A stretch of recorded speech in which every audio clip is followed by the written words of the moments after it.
Good afternoon. Good afternoon. It is I, Almantas, former professor, current VTuber, old man who loves old things, and contention, Hoomter. The barbarian fan art is very elegant. I like that barbarian fan art a lot. That is by our friend Hexingale. Let me make sure I spell his name right. But that is actually, why not? Why not go to his VGen? Because that's what he cares about much more. But yes. This is Hex. This is the person responsible for that barbarian fan art. And to be honest, if I were doing a better job at this, I would make sure that the playthrough of the fan art gallery shows a link to the artist in question. If I were doing a better job, I have two methods I can come up for that, and one of them feels like I should be able to do it, and it's easy, but I don't actually know how to do it, so I haven't done it yet. The other option is one that I know will work, but it's a pain in the neck. The one that I know for certain will work no matter what is to bulk resize every single image, and then add a box underneath it, and then put in the artist's name underneath the box as like a caption box. This is 100% guaranteed to work. It is also probably going to mess up a lot of the art. So it'll also be real pain in the ass, because it's going to involve a lot of manually editing photos, which is always a pain in the neck. The other option is that I want to believe, I don't know if this is true or not, but I want to believe that that OBS has a method of whenever this image shows up, we pull this text file. That's what I think is likely. I think that is extremely likely. And I just don't know how to do it as it currently stands. I think it exists. I think it exists to have a table that pulls that, but I actually just don't know how to do it. I actually just do not know how to do it. So that's how I've been thinking about doing this for a while, and then it'll pull it, and then it will put it into a text box. And even if I can't do it in OBS, I'm pretty confident that I can do it using StreamerBot. Using StreamerBot, a CSV, and OBS, but I haven't done it. I haven't done it yet.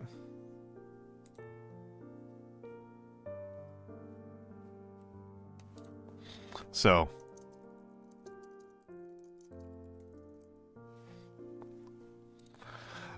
that's kind of where I'm at on that one. I'd really like to do that, because I feel kind of silly not crediting my artists, but it's just one of those things I've been thinking about for months, and I keep on not actually doing it.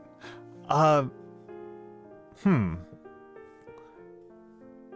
I guess, usually people like to see the body, right? Usually people like the broad chest. Usually people like this big chest.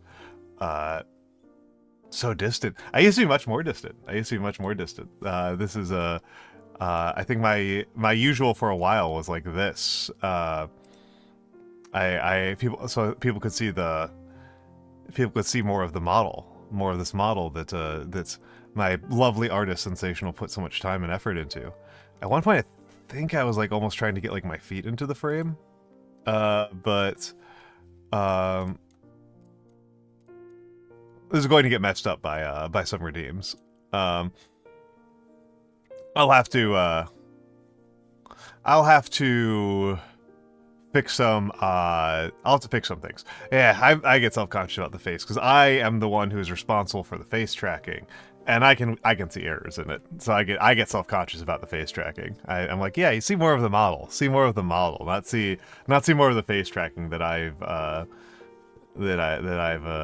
done a bingus of a job on. Hold on a second here. Yeah, there we go. This redeem shouldn't mess things up, but sock will mess things up very bad. Sock will mess things up very, very bad. Because I would need to fix it on my end. Which is geez, I've got so much stuff. I'm behind. The big thing that I am behind on at the moment is the Dark Souls subathon. That's the big thing I'm behind on. Is that Dark Souls is going to come. Dark Souls is coming. Dark Souls is coming, and I would be a fool not to have that as a donathon / subathon. And yeah, Miyazaki quakes. But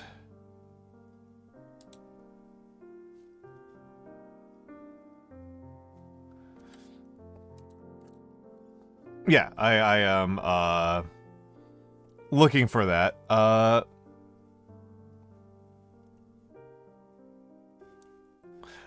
I am trying to figure out how I would execute on that. And it's just kind of like a simple matter of execution, right? I want to do a schedule of rewards that will run the entire length of the time I am playing Dark Souls, and the question is, do I do it as donations or do I do it as subs? And if I do it as donations, how do I run that? And what's the reward schedule? That is basically the gist of it, and there's one other thing that I want to do before I do the Dark Souls thing, and I need to talk to some other content creators about it. I need to talk to some of my peers about it. That's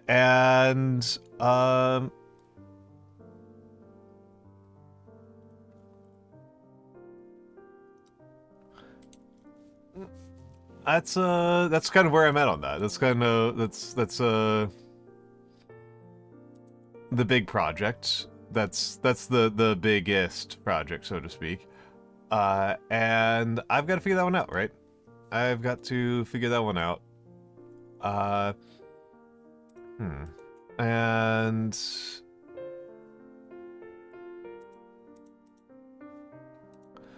we'll be there. We'll get there. We'll get there. We'll get there. But yes, this morning, I had a chat with Woody.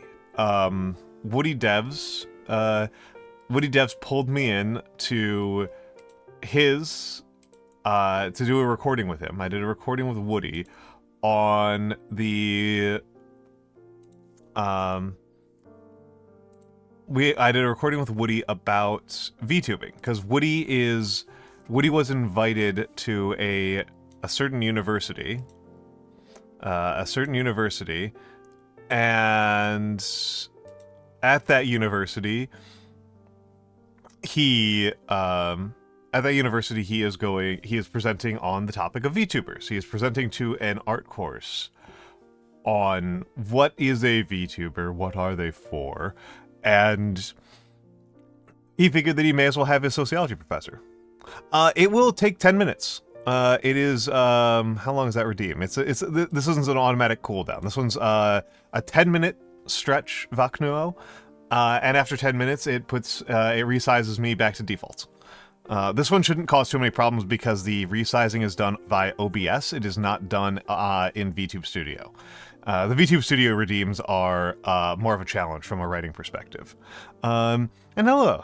I may as well get in the, hellos, since I've been here for a few minutes. Of course, hello to Matthew Riceseeker. Hello to myself, to Almantas VT. Hello, Humpter. Hello, Vaknuo.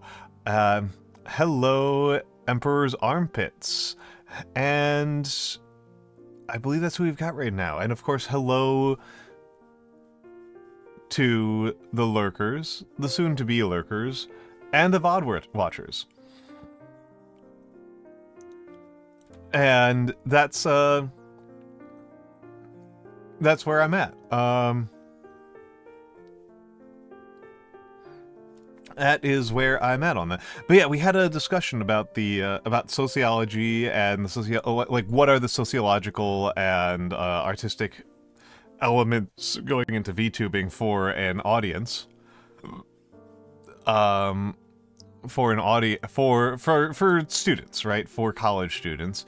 And so part of what we talked about was the virtue of VTubing for gender expression, right? For gender expression. And I think it's not very controversial to say that I am playing an extremely masculine character, right? I am playing a very, very masculine character. And I'm a very masculine person in my daily life, but this is a this is an idealized masculinity that I'm using. Yeah, I'm quite masculine. I do not get mistaken for other genders ever. That's kind of interesting. I'm in a very queer and trans community because I'm a very, very left-wing person in New York. Yes, gender-wise. Yeah, masculine is a gender. And this character is very masculine, right? This character and the way that it's designed is very idealized masculine, and I kind of joke about it being Rob Liefeld-esque. I kind of joke about that, and it's not the way that my friend Kari Kari. I hope people know Kari Kari. I love Kari Kari. And the Kari Kari, the one of Kari Kari's things that she has said about me is that she describes me as a man doing drag as a man. And that's something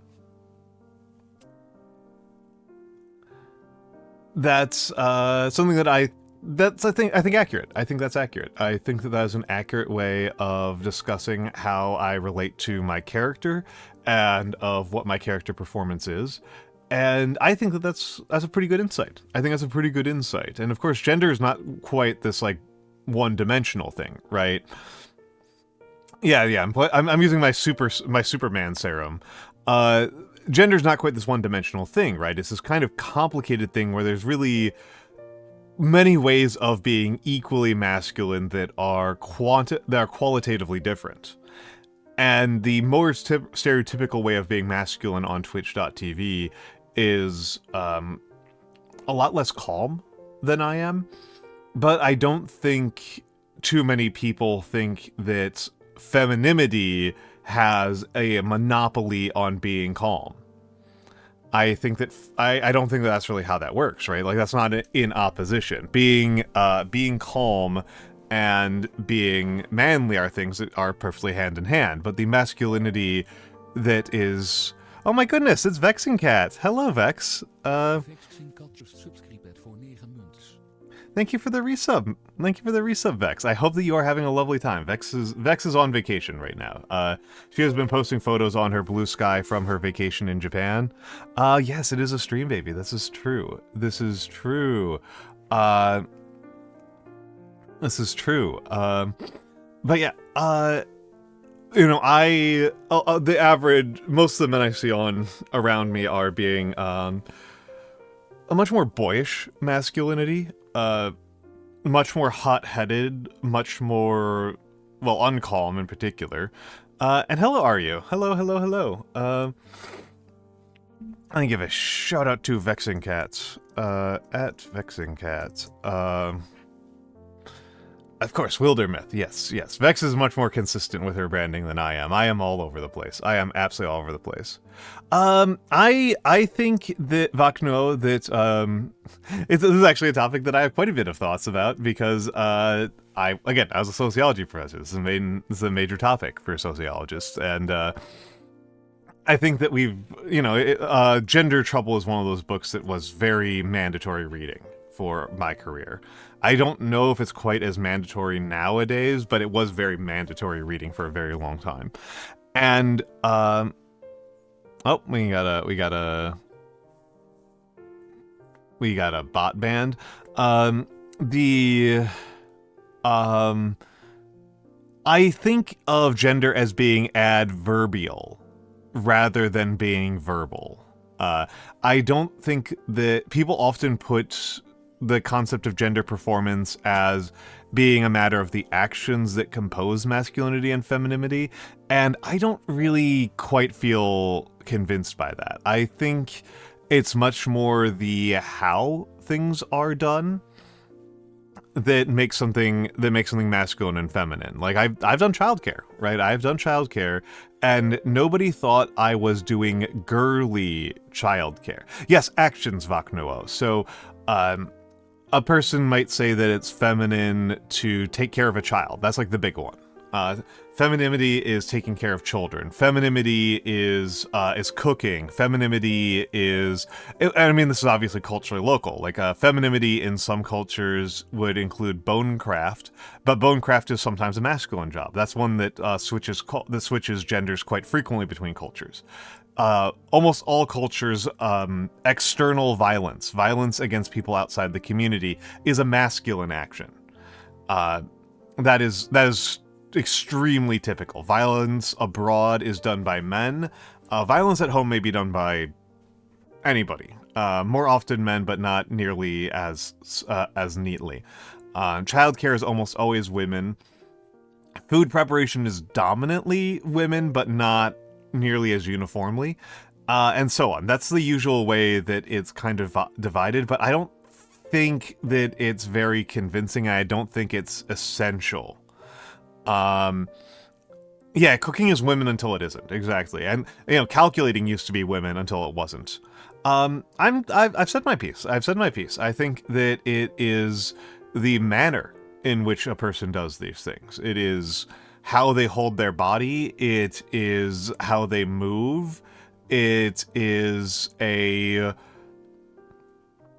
adverb. And I think not trivially about the fact that people often talk about deep versus high voices as a division between masculinity and femininity.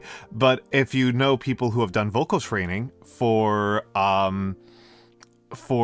feminization or for masculinization, if you know trans people who have done voice training, that's not really what they worry about. That's not really like the part of it that works. There are some women with some very deep voices out there, and you don't think about it. The difference is in the timbre. That masculine timbres are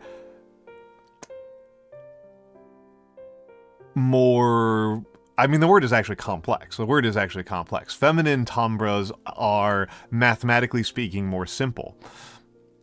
They are mathematically speaking more simple, and they will almost be more bell-like. There's less interference, there's less Fourier transforms going on in feminine voices versus masculine voices. And so when people learn how to make their voice sound feminine, they learn to make it sound more, clean, so to speak. And masculine voices are more dirty, even if they're quite high-pitched. One of my roommates has a very high-pitched voice. People don't think he's a woman. Clavio has a rather deep voice. People don't think Clavio sounds like a man. I've never heard somebody say that. That feels like an insane assertion to me. And so, I would say it's the sort of the flavor to it. It's the flavor to it. It isn't the actual individual reactions, but it is the flavor that those actions take on. And this, I think, has a lot to do with why the masculine emotional resonance is so, emotionally constrained.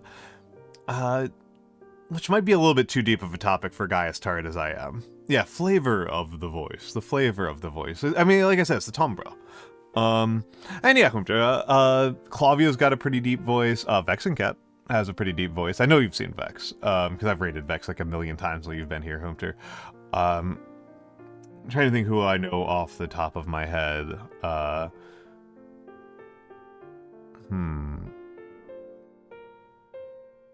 Barry's voice isn't that high. She goes high sometimes. She kind of squeaks a little bit sometimes, but I think she kind of defaults to a somewhat lower register.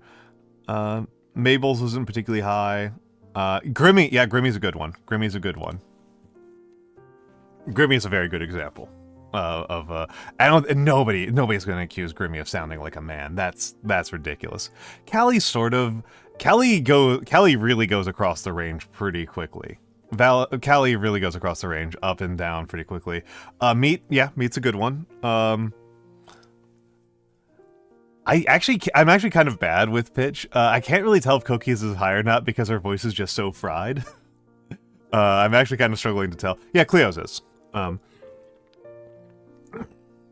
Mako's is deeper, I think, than Cleo's.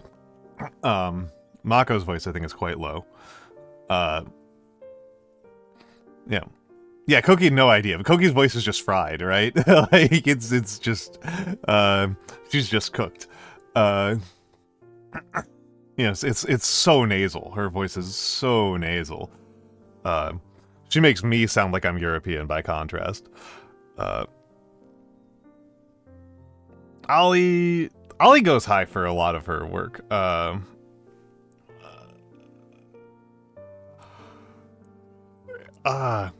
Love Ollie. Who doesn't love Ollie? Who doesn't love Olivia Munro?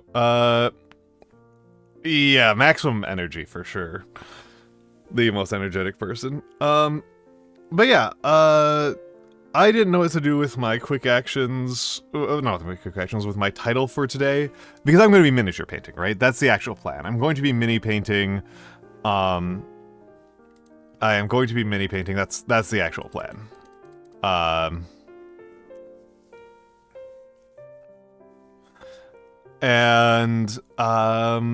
Yeah, I don't really entirely... Let's, I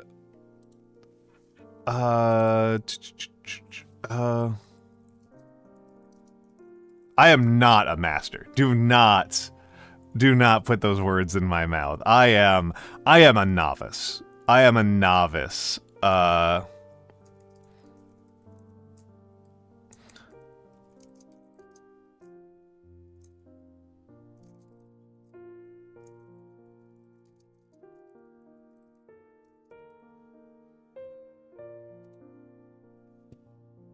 I am very much a novice as a painter.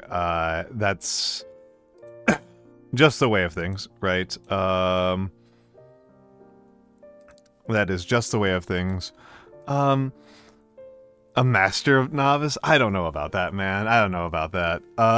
I do think that this might be a good moment to hop on over, and the calligraphy's been going well. The calligraphy has been going well. I am slowing down a little bit because I've just been more motivated by miniatures and by knitting lately, in no small part because my room is too cold to do like particularly extended practice. So the stuff I've been working on, this like hands size, yeah, I do knit.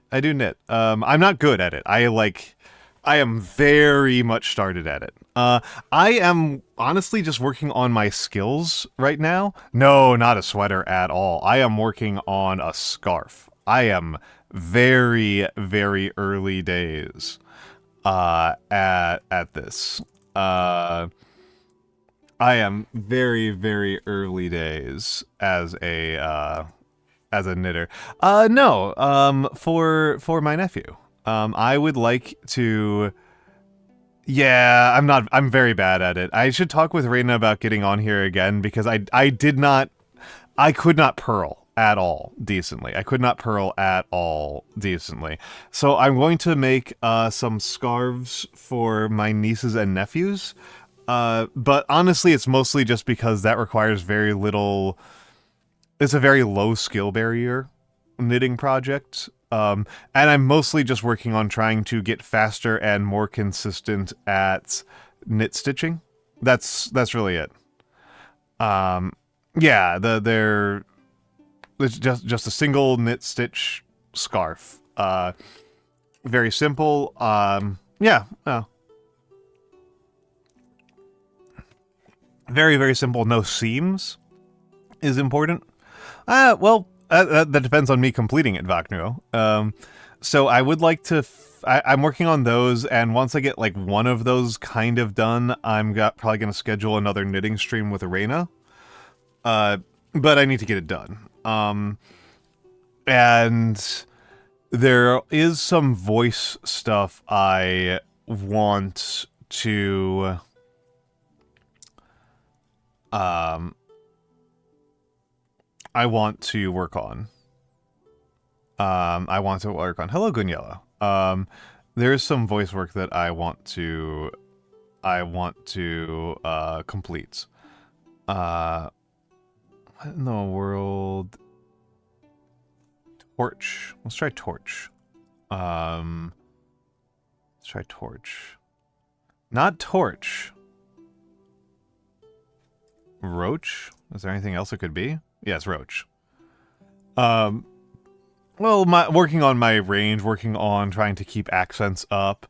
Working on range, working on trying to keep accents up. And of course, it appears that I have some aptitude for ASMR. And this is one of those ones I've been considering for a while. I've been sitting on it as a skill to work on for, like, in the back of my mind for a long time. And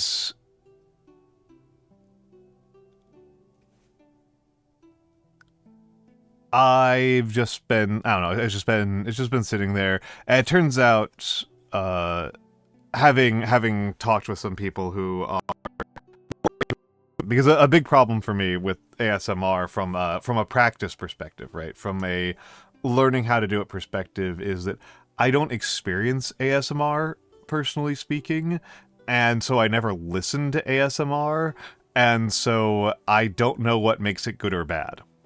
I don't know what makes it good or bad. Yeah, my hearing is quite bad. My hearing is quite bad. I've got some ASMR artists that I'm talking to. Don't worry about it, Goonie.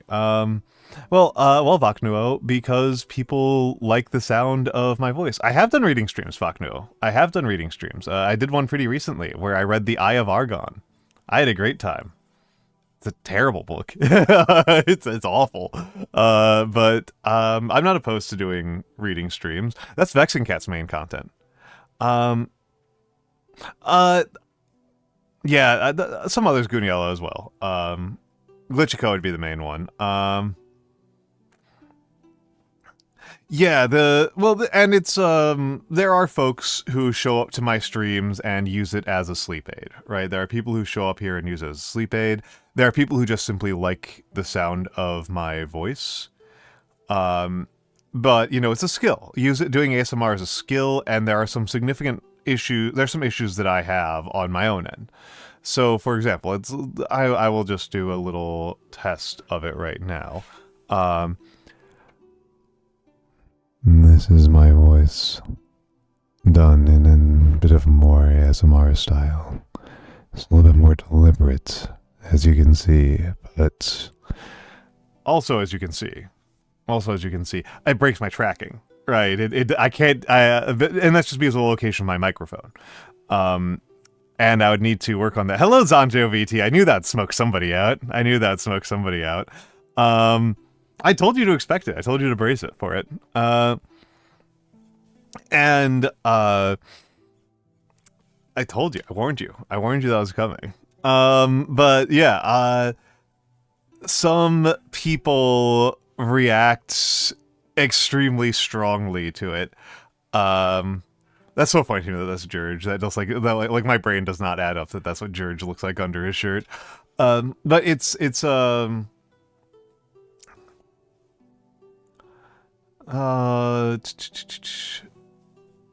rooster, sunrise, alarm, do. Oh, interesting. I've got no idea then. That is gibberish to me. Let's try that. Associate with early morning worms. Okay. But yeah,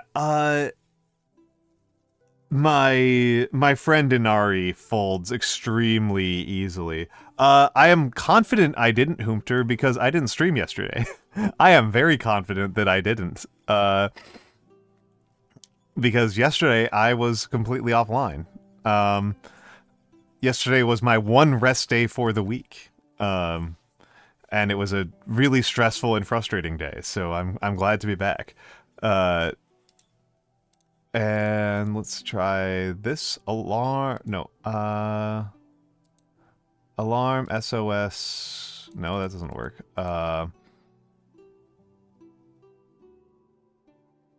Maybe you saw it on Mako stream. That's possible. That's possible. That's possible. Oh, crash. Well, crash to what? Hold on a second here. So stay, sleep.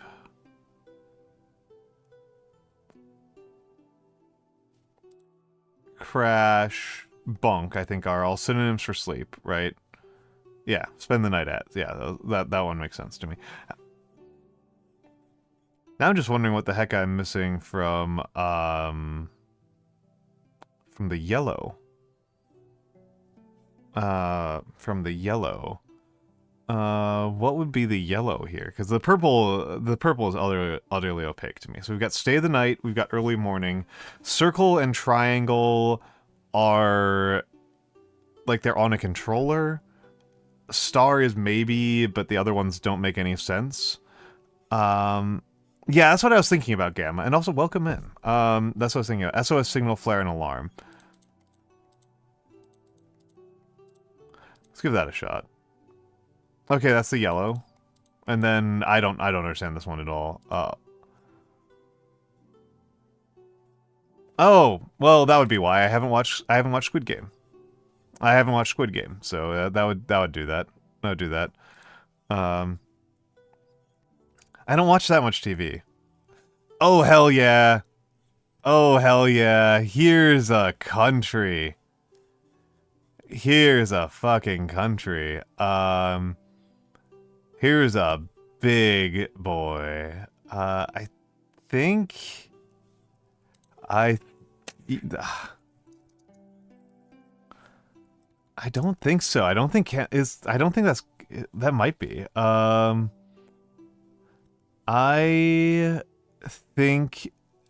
think I know who this is.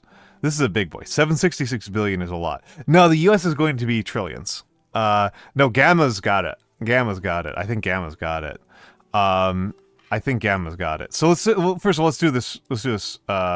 Foodstuffs. That doesn't tell us anything. Vegetable products. Tea, apples, and pears. Yeah, crude is the big thing. Crude is like a big tell for it not being Canada. It's definitely not Canada because there's no crude didn't show up. Wheat, flours, tea. This is telling us we've got a temperate. I'm pretty sure it's Asian. There's only a couple of those. Mollusks, fish, non-fillet fish. This is coastal. This is coastal. I think I know who this is, to be honest. You saw Kosovo. Yeah, there's Kosovo right there. Wande's got me. Wande's got me. No, I'm pretty sure I know who this is. I'm pretty sure I know who this is. How are things, Wande?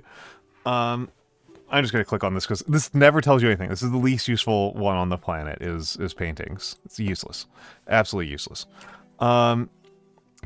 Gold, platinum, jewelry, pearls, refined petrol, coke.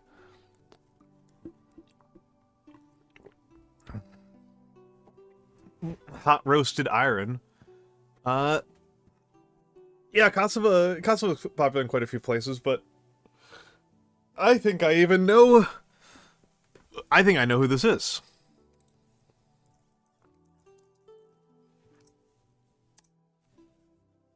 Oh, it's not South Korea? Is this Japan? That doesn't sound right, but that's like the only country there. It's Japan. Okay. It's Japan. Cars. I thought those were going to be LG cars, but no, they were They were those gonna be LGs and Hyundais, but no, they were Subarus and Toyotas. All right. Taking. I'm going to do the. I'm going to do squats. I'm going to do squats. They were always Honda Civics. So it was always going to be the Honda Civic. Victory for the Honda Civic. All right. Squats time. 1, 2, 3, 4, 5, 6, 7, 8, 9, 10. That's left leg. I do 10 per leg, Gunyella. They're bodyweight squats, so it's not actually that much, but they are very useful for keeping my knees in good shape. So I like doing them. Alright, and right leg. 1, 2, 3, 4, 5, 6, 7,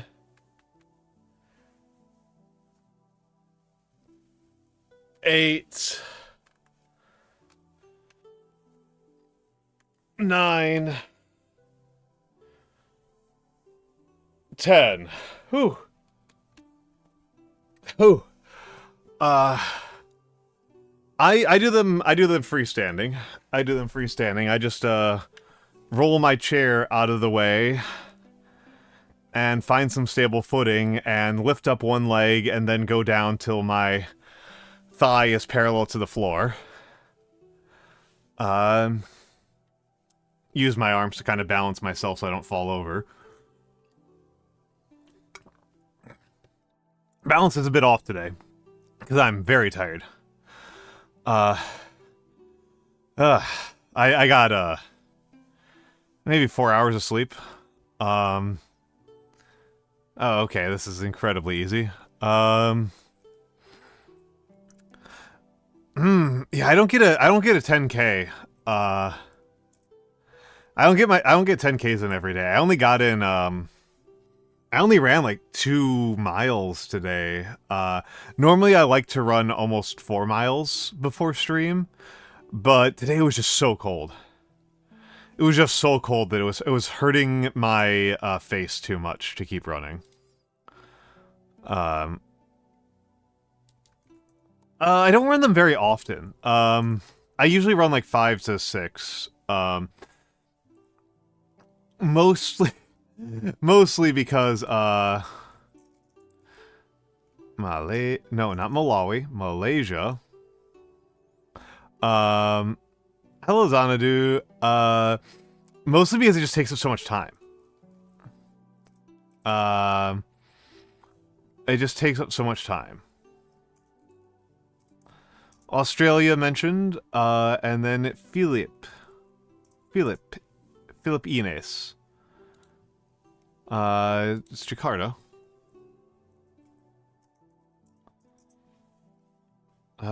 It's here. This one always makes me like doubt myself. I'm now feeling insane. Indonesia. That's Singapore. Philippines, East Timor, Australia. Yeah, Malaysia. Brunei, I couldn't remember. I know the Papua New Guinea's got such a cool one. Them Darrow, Australia. Yeah, I can never spell the Philippines correctly off the top of my head. Oh, geez, you could tell me almost anything here. That looks European to me, but other than that, I don't know, man. No, I was trying to click on it.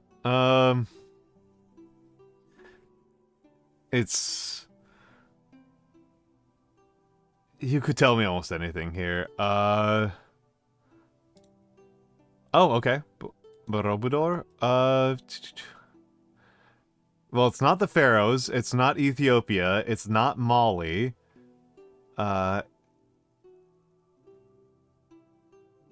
Zimbabwe? United States?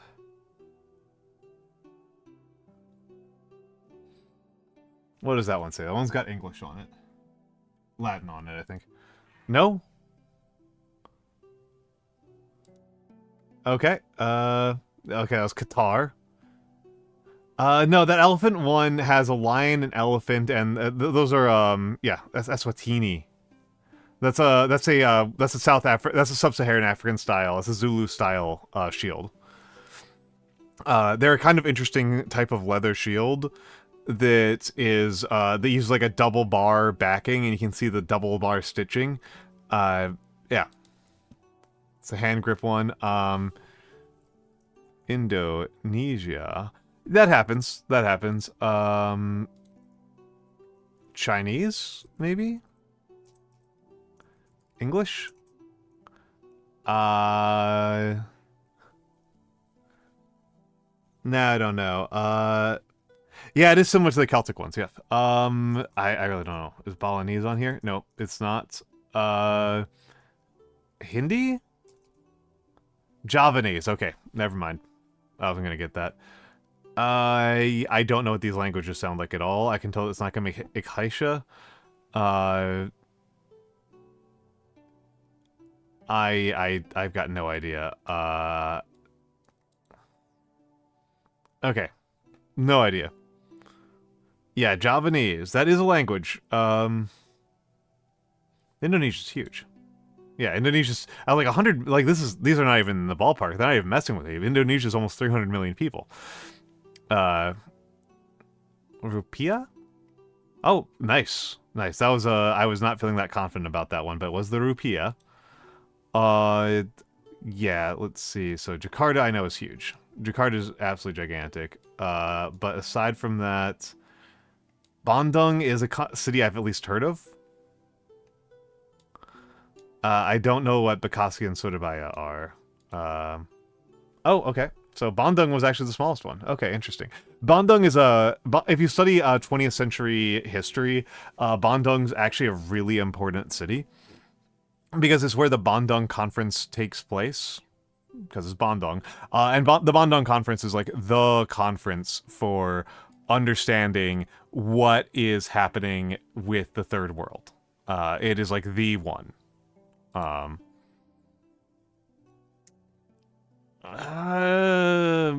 Mineral oils. Yep. There we go.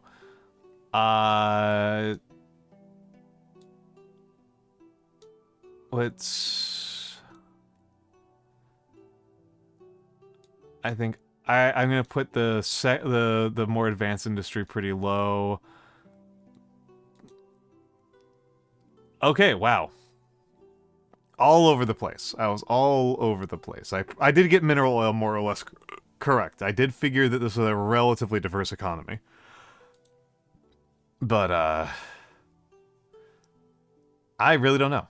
I really don't know. It's big. Okay. Just shy of 2 million. They really tried to play with us there. And now, flag, Doku, star color, yellow, we got Africa. We got Africa. We got centered items. We got 3 colors.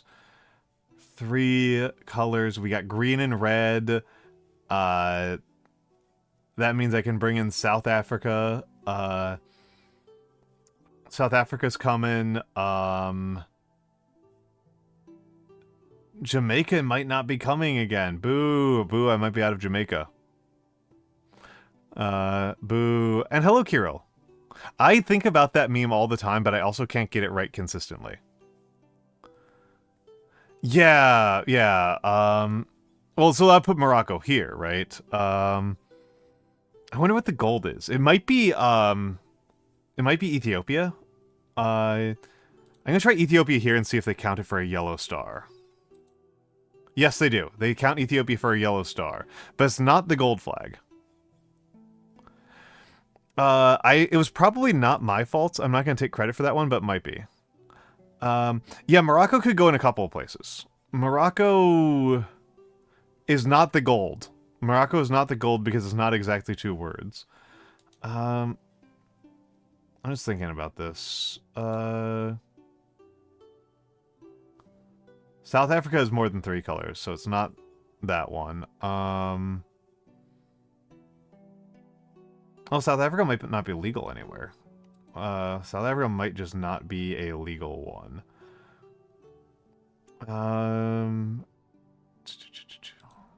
Give you Ghana. What is...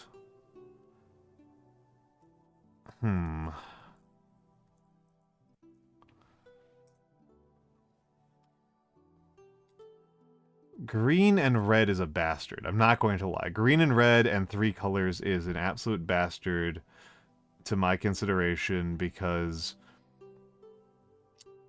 there's just... Green and red is just such an uncommon combination, right? It's just... Green and red... Oh, I should have used Ghana there.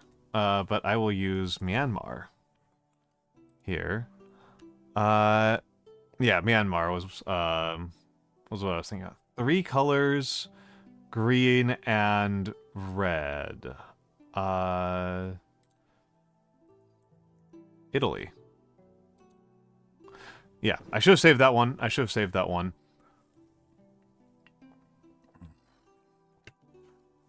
This is going to be Ivory Coast. This is going to be Ivory Coast. And I'm going to hang on to that one. Or down here. Actually, I don't know if they're going to have Ivory Coast for that one. I don't know if they're going to allow Ivory Coast for that one. I will do Costa Rica for here. Costa Rica. Hold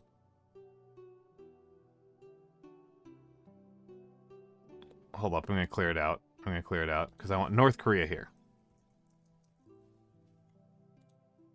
North Korea... Let's put in Morocco, I guess. Morocco, star color yellow, Ethiopia. I like the Ethiopian flag. Green and red, Ghana. Star color yellow and green and red.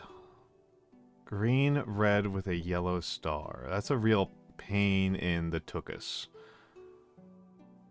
That's a real pain in the tuchus. I think I do know one, though.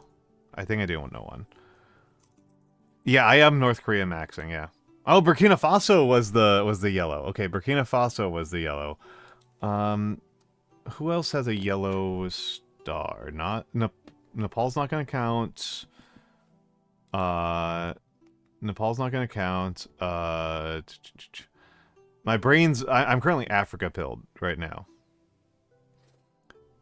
I can do non-African countries. North Korea's not African. I'm just Africa-pilled right now. I can do only Africa for here, but this is going to be... this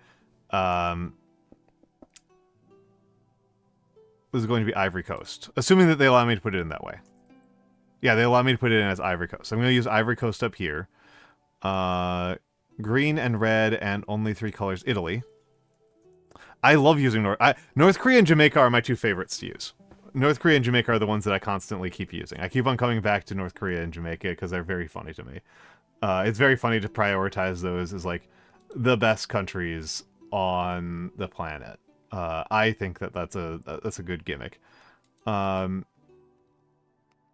I'm going to keep doing it. I'm going to keep doing it.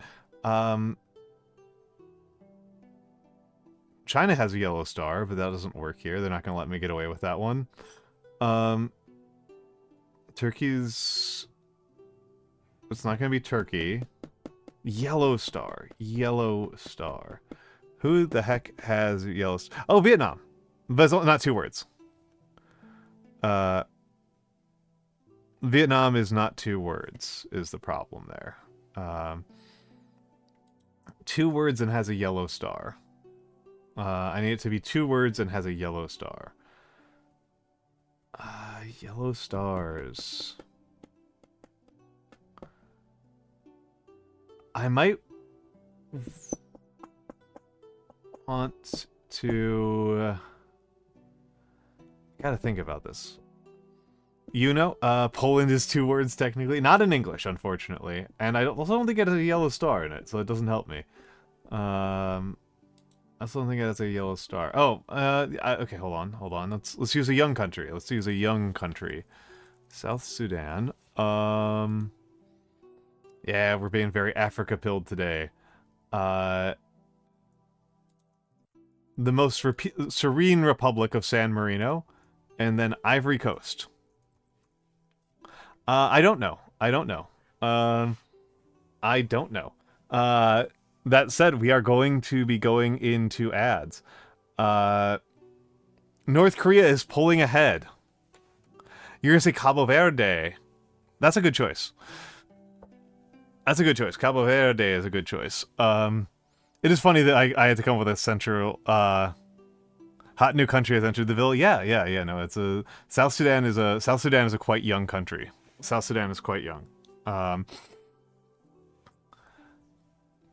It would have been funny if I had figured out a way to use Ireland at some point in here, but that's my funniest meme to do with this one, is to do both Ivory Coast and Ireland.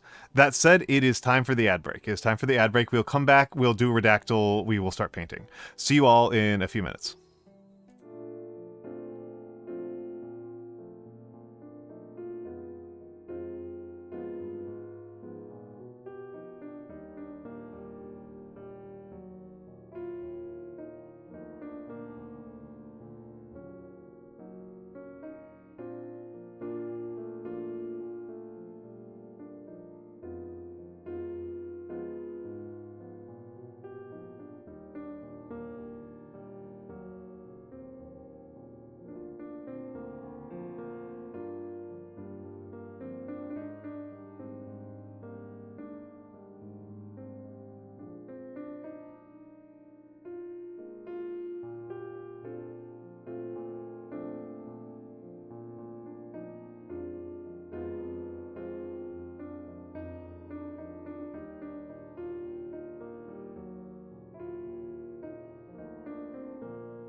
All right, I'm back. I am back. I am back. I am back. Apologies for being a little bit later than I'd hoped to be. My desk is just a mess. Uh, and I was trying to. It's half organized at this point. It's not fully organized, but it's half organized. It's half organized. It shouldn't be a jump scare. I'm just back. I'm just back. A jump comfort, if you will. Okay, so let's take a look at this mother. Well, let's take a look at this. So,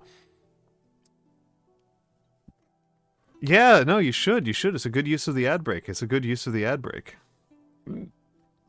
Now we're on to this bad boy.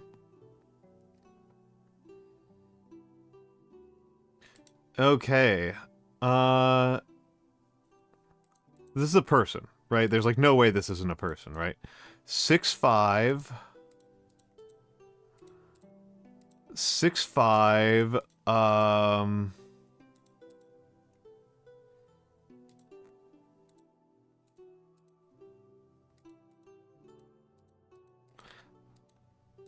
I don't know how I'm going to get here without some hints. I don't know how I'm going to get through this without some hints.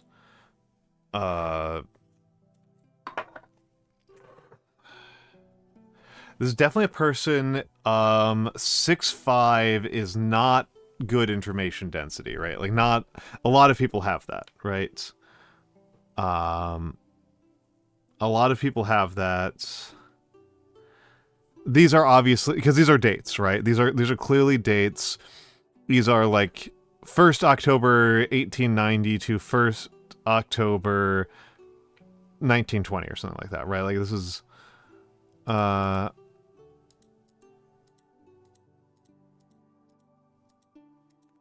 here we go. It's an author.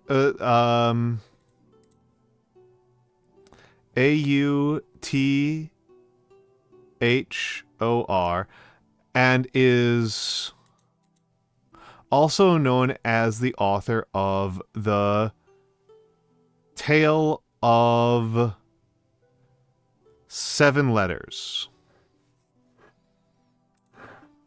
The Tale of Seven Letters. It's not Genji, right? Because that's 5 letters.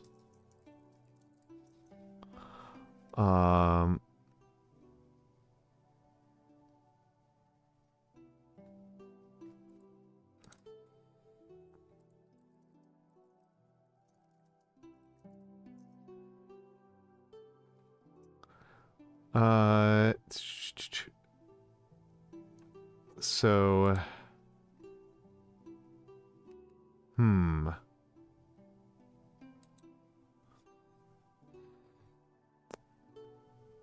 I don't know what Shaw would accomplish, because there's no, I don't know what that would get us. So it's not, yeah, it's not 2 cities, that's 7 letters, and it's 1 word, so it's not Dickens. And Dickens is an author of a lot of things. This person is not primarily known for being an author. This person's not primarily known for being an author. They're known for something else. I'm going to guess there's some sort of polymath. Polymath is 8 letters. Mathematician, no, anthropologist. No, sociologist. Physicist. Explorer.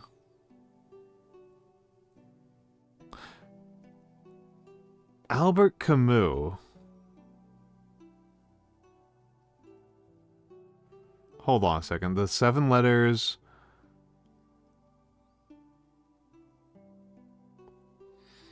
was a 7-letter. Yeah, so not an Englishman. They could be any of a number of nationalities. I'm guessing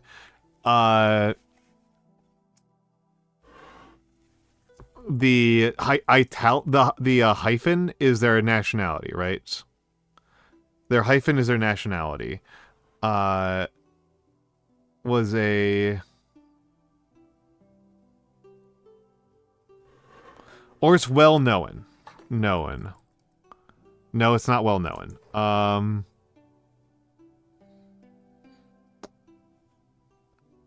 But I think that worrying about that part of the phrase is not useful. These are going to be really crude biographical details. Was a, was a Italian blah blah blah blah blah blah blah. It's not going to be very helpful. This is going to be the most helpful word, right? This is going to be the most helpful word. This one might give away the entire game. I'm going to try to give myself a moment to think through what are some things that are the tale of. It's not like a butler, right? So it's not going to be like the tale of the sewer, because that's not really how that phrase works.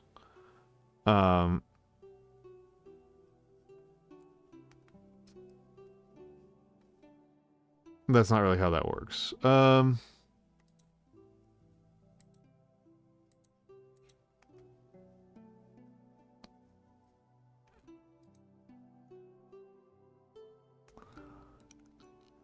Tale, it's not Genji. The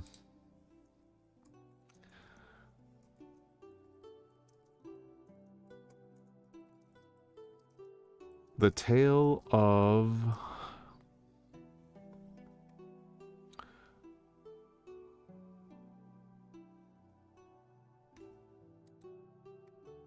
I'm trying to think about this. It's definitely not Genji. I keep on going to it being Genji. Are you talking about Despero?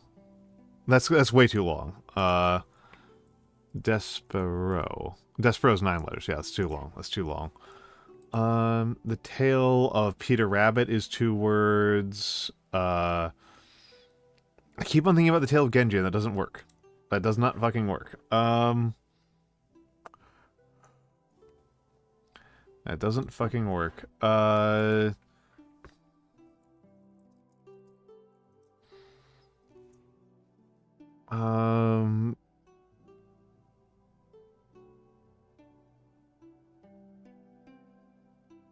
It's not gonna be...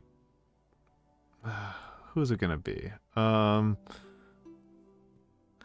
Yeah, Tale of Genji, oh, that's true.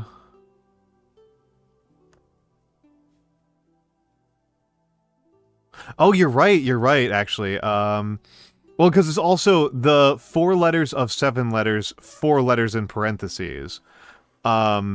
That's actually a good point. So it's not going to be the tale of, because then this is implying that these 4-letter words are the same. So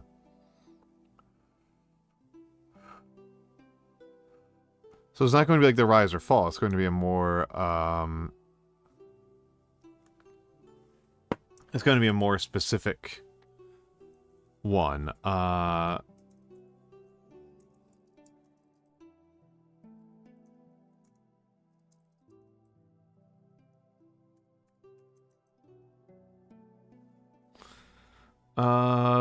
It's going to be something more specific.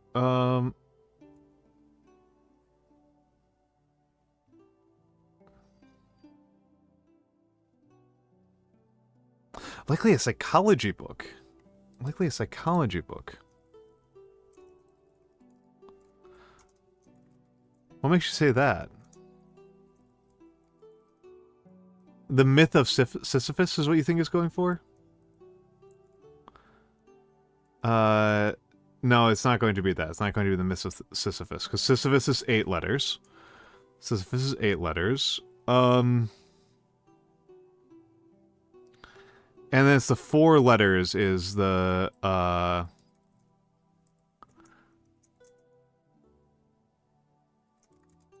French,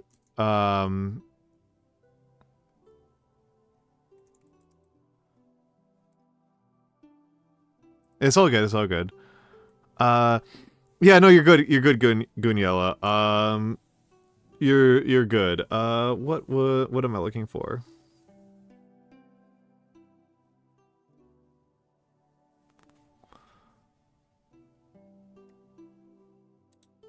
This tells us something here, right? Was the son of a 9 letters. This implies that they don't know the name of their father. Or their parents, I should say. They don't know the name of their parents. England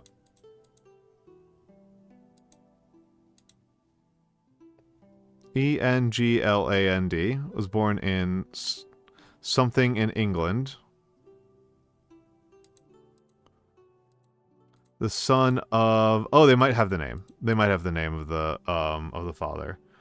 They might have the name of the father, actually. So that does tell us something, right?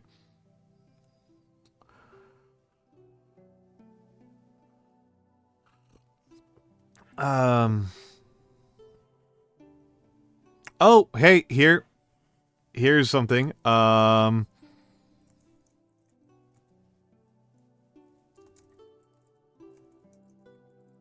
So it's not Isaac Newton.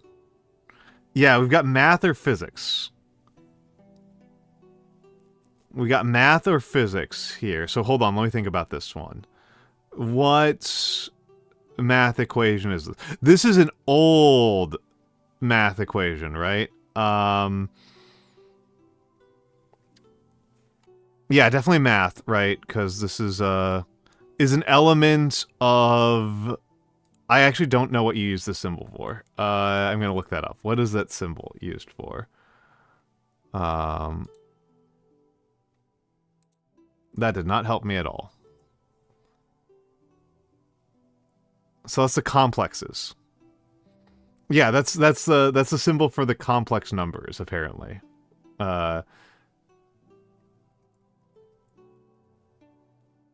the symbol for the complexes.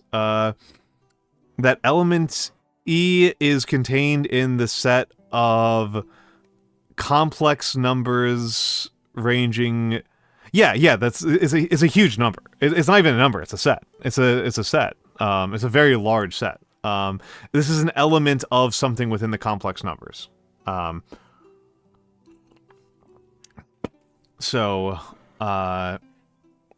so this is something... Huh, okay. So you're known for one big equation. This is some old school writing, right? This also tells us. So it's something about complex numbers, right? It's something about complex numbers. It's pretty old. Is it Euler? It might be Euler. What's Euler's first name? It's not Euler. It's not Euler, because his first name was Leonard.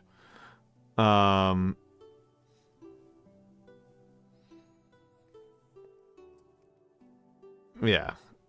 But it's spelled with an H, so it's 7 letters. It's 7 letters, Leonard. The laws of thought. Oh, that's actually a good choice. That's a good choice. That is a good... That would be why it would be called the laws, right? But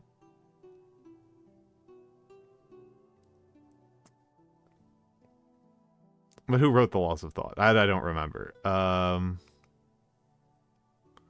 Yeah, that's going to kill me.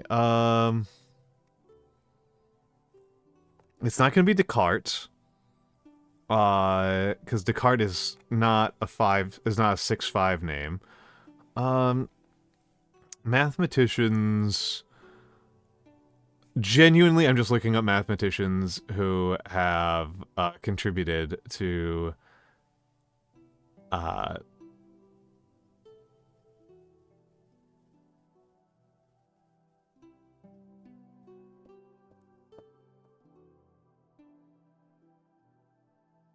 It's not Poincare. Like, this is one where I'm actually looking up things. I'm looking up, like, who are mathematicians who contributed to complex numbers?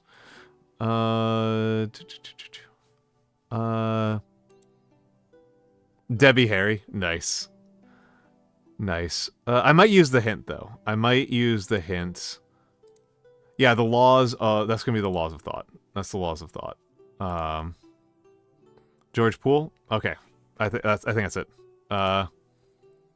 Boole? There we go. There we go. I took some significant help from chat. Thank you, Guniella and Arya Cartharsis. Thank you, for that, for the assist. And George Boole. George Boole was a largely self-taught English mathematician, philosopher, and logician, most of whose short career was spent as the first professor of mathematics at Queen's College, Cork, in Ireland. He worked in the fields of differential equations and algebraic logic, and is best known as the author of The Laws of Thought, 1854, which contains Boolean algebra. Boolean logic is credited with laying the foundations for the information age. Yeah, that's pretty good. That's pretty good. Boole was the son of a shoemaker.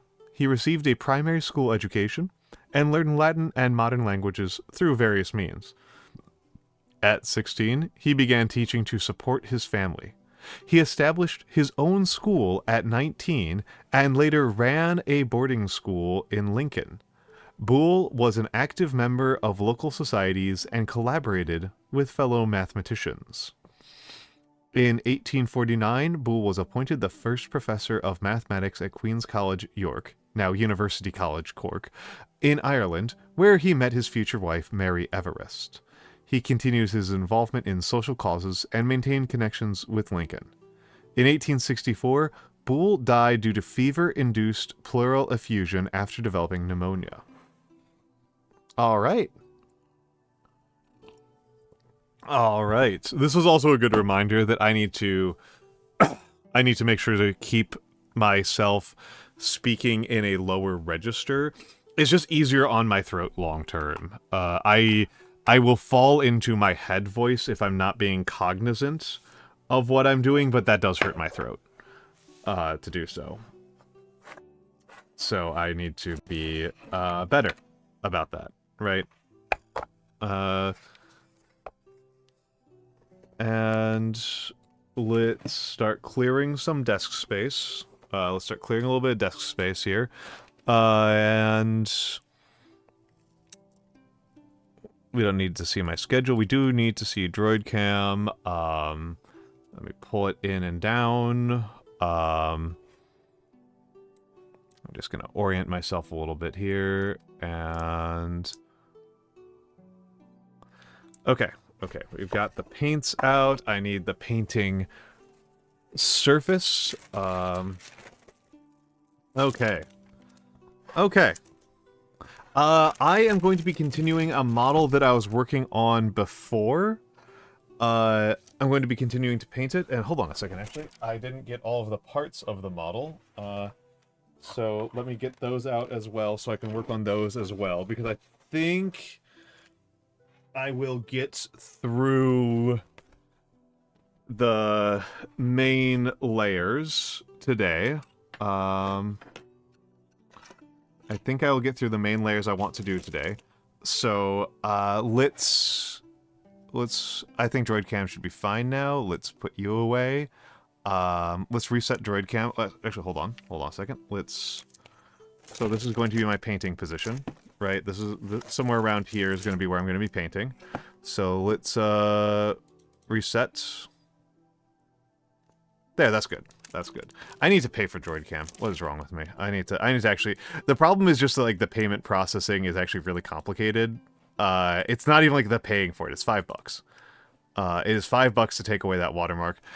Or actually, I could just... I'm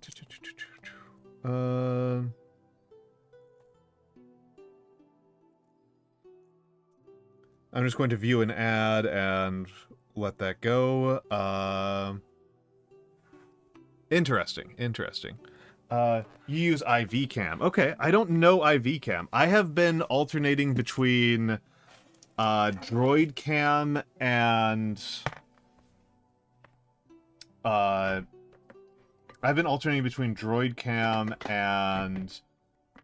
actually, hold on a second. I need to be right back. I've been alternating between droid cam and camo. And Camo's so expensive. The prime version of camo is so expensive. I need to be back in just a minute. I need to fix the... I'm going to leave the sock on because iPop just redeemed it, but I will be back in 1 minute. I need to replace something. I have to replace this.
It was my palette. My palette needed replacing. It was my palette. That was the word I was looking for.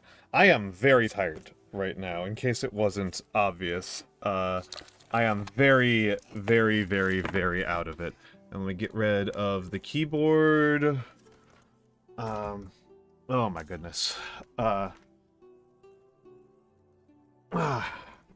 we go. And let me move the camera and recalibrate it. Calibrate. Wait, hold on. Calibrate. There we go. That should be good. There we go. I'm doing an improv. Let's see. My wet palette is improv. It is some bullshit, as they say. It is some bullshit. And so it's not the best looking, right? It's not the best looking. It is a lid. It is a Tupperware lid and some paper towels and some parchment paper. And the paint on it had just run so much that it wasn't useful anymore, is what happened. It had just run so goddamn much that it was no longer usable. Well, I'm just getting my paints out and putting them in front of me. I don't really know why I need to get them out. I don't really know why I'm bothering with that. But I am, because of that. I don't know. I don't know. I don't know. She doesn't know that I'm doing this. There's a decent chance, but there's not any guarantee of that. There's not any guarantee of that, so I am... If she shows up, she shows up. If not, it's just me. Right? If not, it's just me. You know, I like having the snake around, but I am perfectly capable of doing mini painting without her.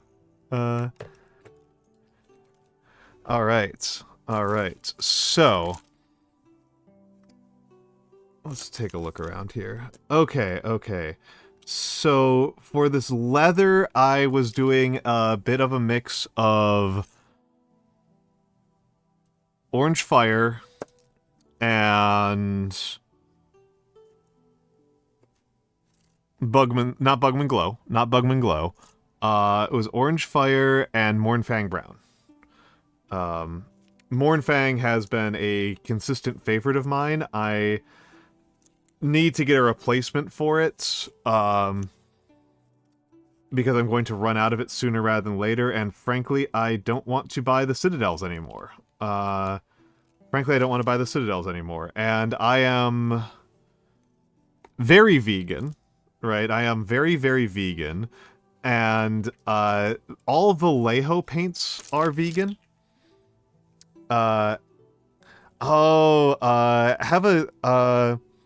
Yeah, paints and pots are annoying as hell. I moved all of the pot paints over to bottles, which was a pain in the ass. But also, all of the other mini painting companies will give you really straightforward, easy answers to, are there animal products in this paint? And Citadel are assholes about it. Citadel are weird assholes about it. They're weird and evasive. So it's like the one company where it's like there's actually like a gamble on it not being vegan. Though actually I should probably not do that first. Let me fiddle around with my brush a little bit. I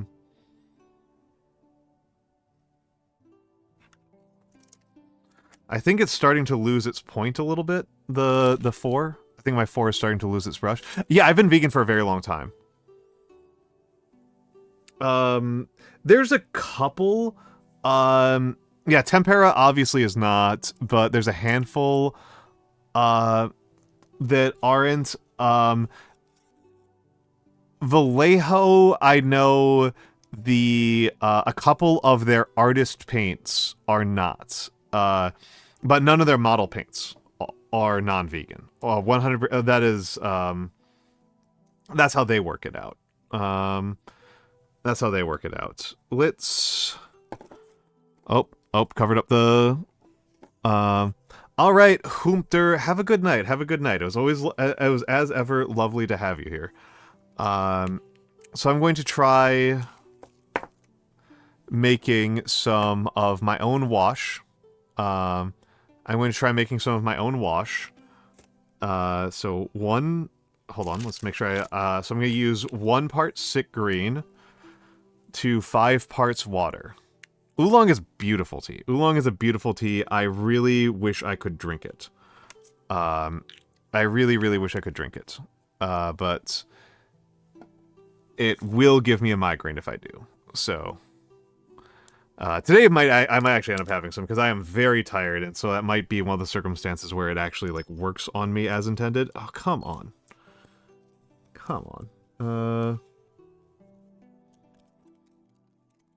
And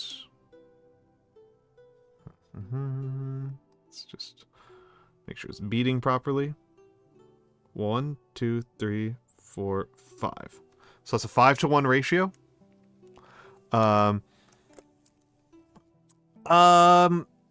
There's an easy answer there, which I don't think is super appropriate for Oolong, but well, I mean, here's the thing, Owlinga, right? Is that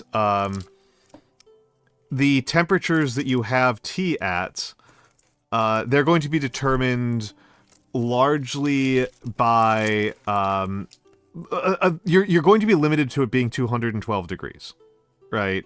You're going to be limited to having it 212 degrees. It's not going to be hotter than that because of the physical nature, right? Unless you have a lot of impurities in your water, you're not getting above that. I think that might not be thin enough.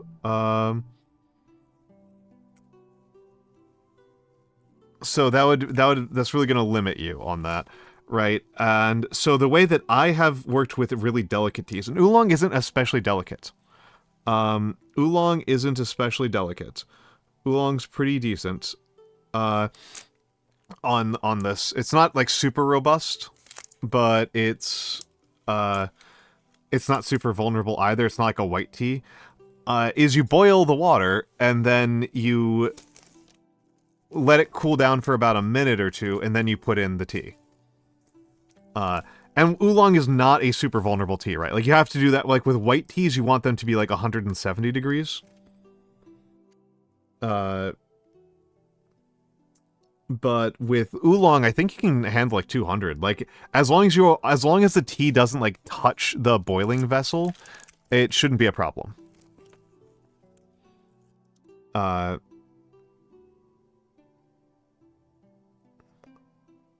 Like, your concern is it touching the boiling vessel.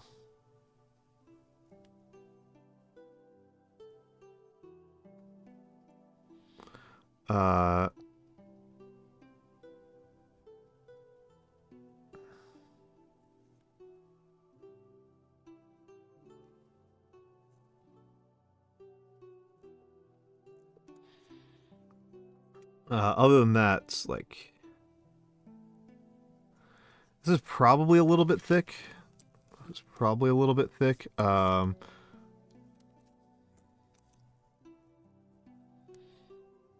no, I think it's going fine. I think it's going fine. I think this is actually pretty good. I think it's actually pretty good.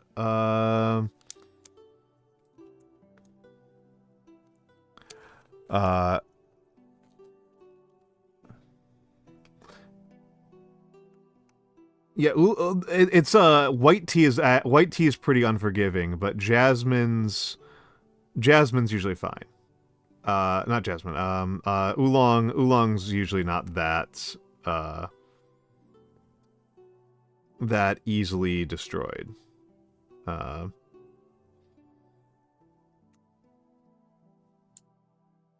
Oolong usually does fine.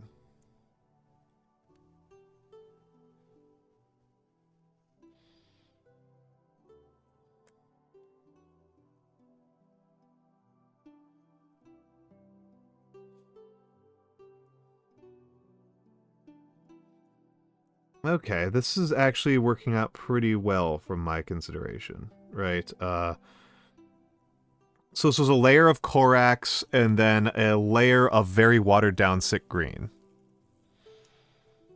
Well,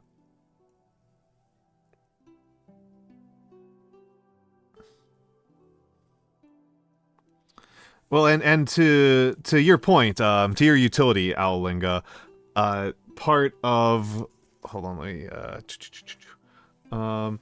to your utility, to your functions, to your purposes, Owlinga, you can just buy some oolong at the store.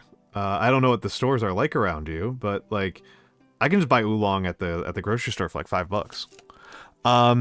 I am using a wet palette for my main palette, which has currently just been replaced. And I am using, this is just a little tea. This is like a little soy sauce saucer, that I'm going to have to clean very thoroughly. That's what I'm using. That's what I'm using. And, but yeah, I screwed up my, oh, Rooibos is what I'm drinking right now. I've got a... This is Rooibos. Rooibos is my favorite. I actually might like oolong more in principle, but I haven't had oolong in a very long time.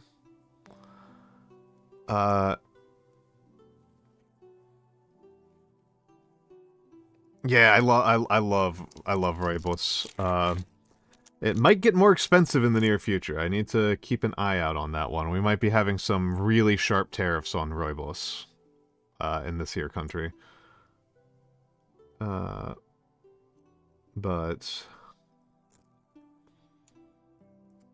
here's hoping.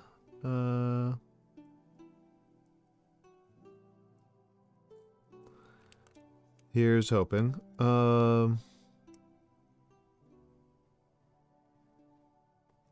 That I'm able to evade that.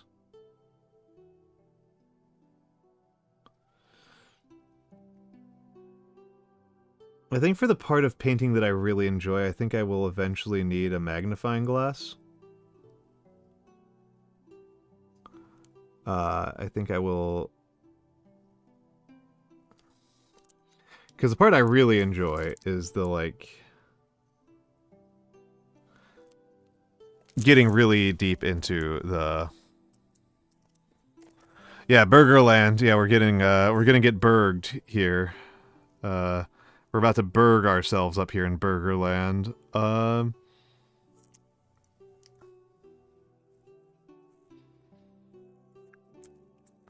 It's unenthusiastic about that, I'm not gonna lie.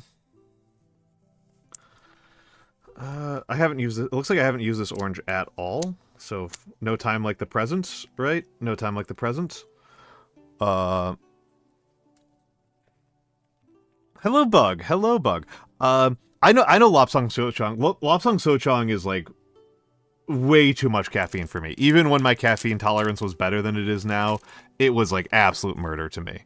Let me give the shout out to Boog, Boog VT. S-O at Boog VT. Yeah, you were doing Trick Shot Simulator. She was doing Trick Shot Simulator. It was, it looked very, miserable. I think is the word I would use. I think that's the word, right? Miserable? Painful? Part of a tea-based VTuber group and you don't drink tea? Oh, no. How'd that happen? Oh, yeah, no, entity. Yeah. I was like, what's the story there? It's like, oh yeah, it's Inari. Inari is the story here. I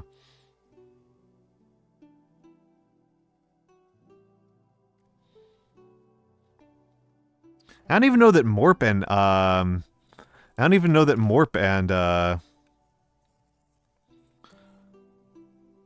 and Inari really even drink that much tea. Oh, Morp is big into tea. Okay.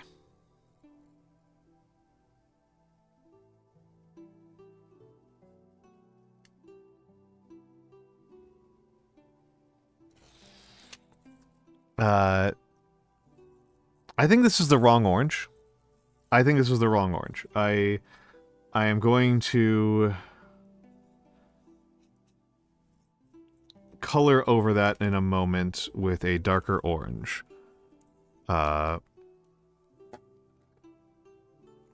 With a darker orange. It is far too much contrast for what I am trying to achieve.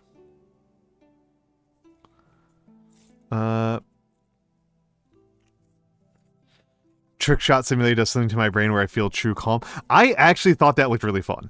Like for my mentality and my considerations, Trick Shot Simulator actually looked really fun.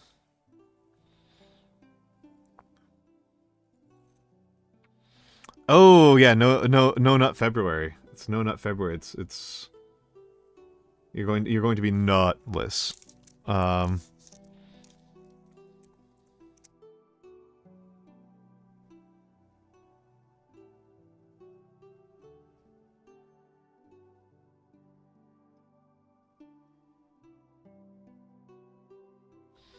Denutted Matthew.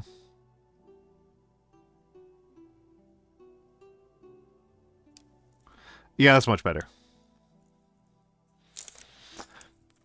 Yeah, I think I'd probably have a pretty good time with it.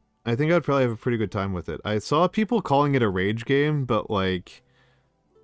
I don't know, man. I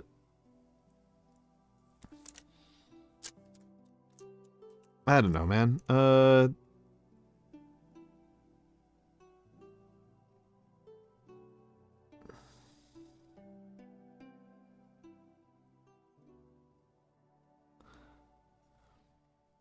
It doesn't seem that enraging to me, right?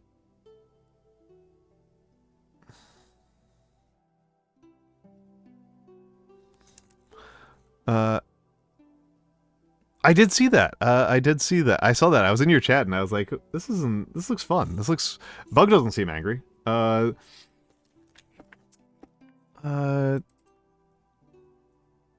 we go. Let's, hold on a second. Oh yeah, I've been having a lot of barley tea. I have a lot of barley tea. I like barley tea a lot.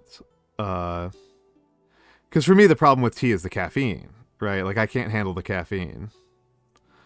So teas that are caffeineless, that just taste like leaves and water. That's the stuff as far as I'm concerned. That's the stuff. Yeah, I can kind of do caffeine, but I really try to avoid it.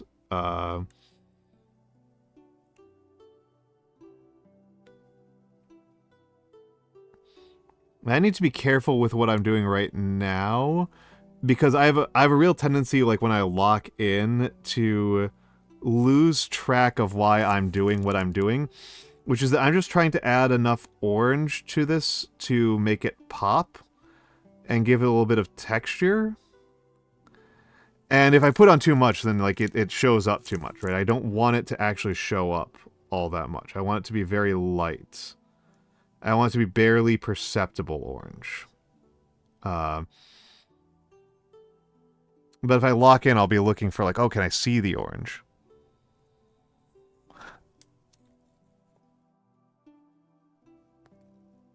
Yeah, no, that's the situation I'm trying to avoid.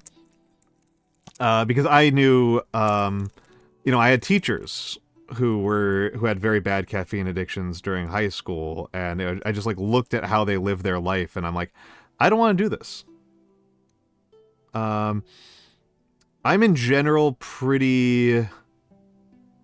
I really don't like getting dependent on supply chain, on like very specific supply chains, right? Like, I know that I'm ultimately am dependent on a lot of very specific supply chains, because I live in a big city and I'm a wealthy white American. Well, wealthy for relative terms, right? I'm a first worlder.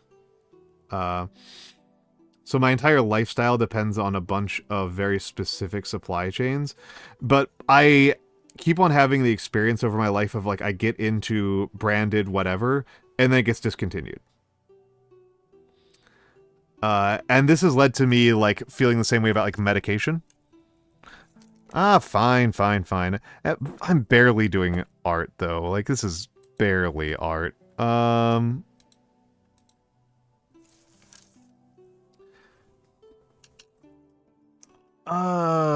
hello, Mora. Uh, well, and it's not even like specific. It's not so much like brand loyalty in the sense of. I do have some brand loyalty to Asus, Asus and Logitech, because Asus and Logitech have consistently been better for me than their competitors. But like I remember, I got really into a specific brand of chocolate milk when I was a child and got discontinued, and I've never found a similar flavor ever since. That's kind of like the start point of this, right? Is like I've gotten these situations of being like, oh, this is amazing, and then it gets discontinued, and I can never find the same damn thing again, and that drives me insane. That drives me utterly insane. And so I try to avoid putting myself in those positions, right? I try to avoid putting myself in that position ever again. And this is like a non-trivial part of the reason why I'm kind of I'm not like fully opposed to medication, but if I'm not currently medicated for anything, and I kind of prefer not to be when I can. For this reason. This is like a large part of why, right? Is that I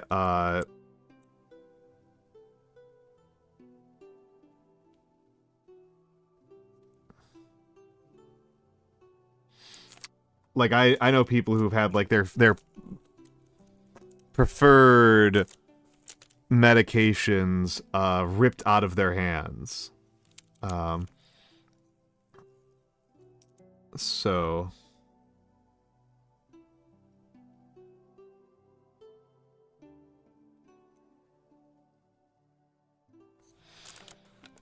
Yeah, Crohn's is gonna do that.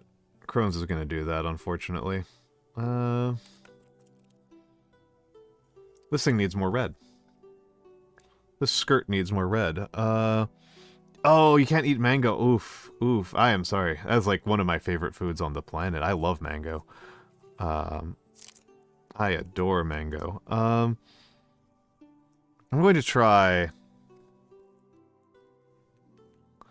Yeah, that is unfortunately part of the reality of the loose leaf life.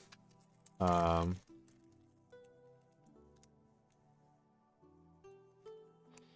that is loose leaf life, baby. Uh, I don't have a better solution for you than that.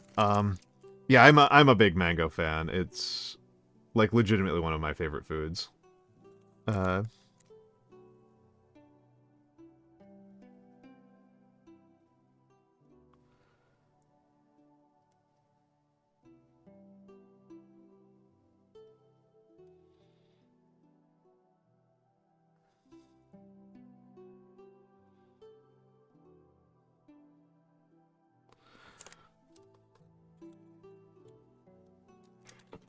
and it's you know, it's definitely one of those ones where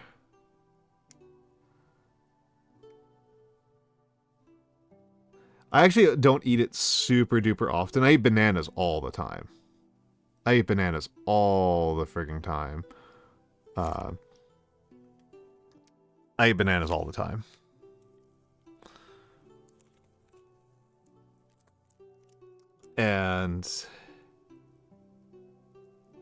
But mangoes I try to have less frequently, partially because they're a lot more expensive, but I just kind of want to make sure that they're special, right? I kind of want to make sure that they're special. And I just fucked up on brush control. Brush control error. Brush control error was accomplished. Uh,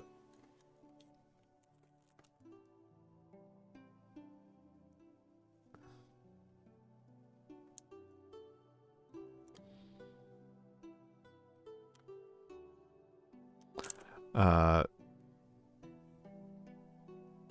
so I might take a minute to go and fix that. But let's focus on the red for now. Oh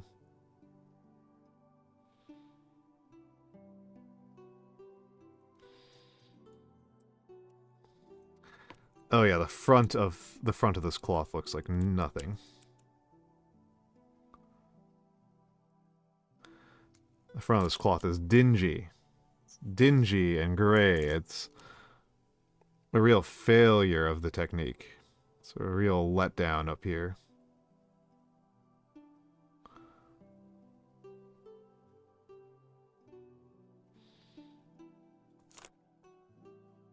Real letdown up here on the front. And let's...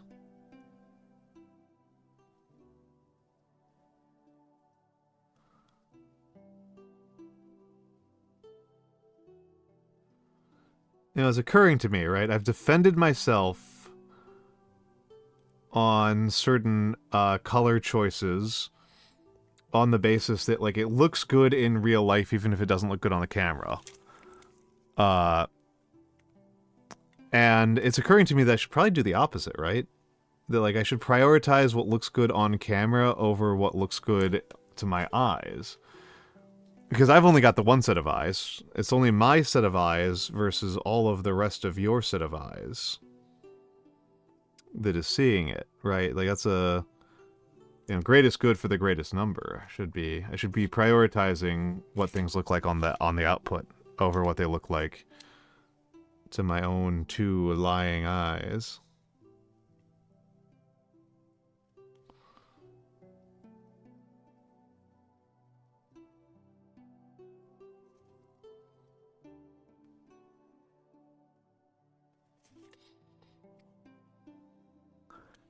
And hello, Scaldy. And hello, Scaldy. I will confess I did not.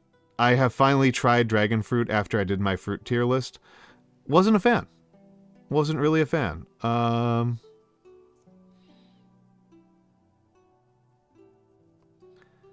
Wasn't really a fan.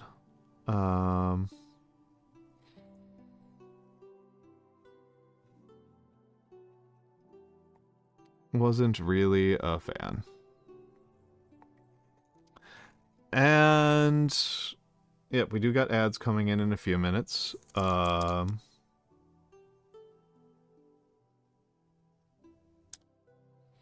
thought it was too mild. I thought the dragon fruit was very mild. So maybe I didn't have the right stage of ripeness. Because I did used to... I've worked with produce, but like I didn't work with... We didn't have dragon fruit at the area I was in, so I didn't learn... You had to learn, like, what were the stages of ripeness and stuff for every fruit that we sold, but we didn't sell that, so I didn't have to worry about it. I got pretty good at mangoes, though. Did get pretty good at mangoes, which is a good skill. Right, that's a... Pretty good to be, it's pretty good to be expert tier at knowing when mangoes are good.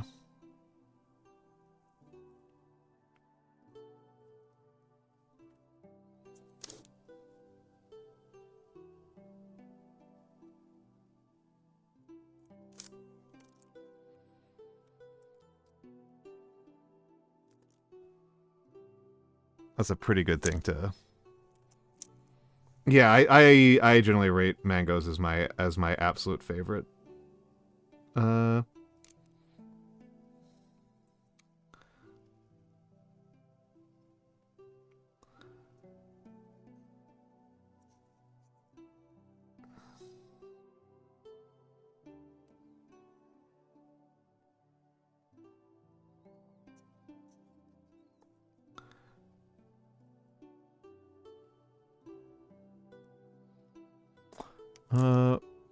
Oh, I love pineapple. I love pineapple.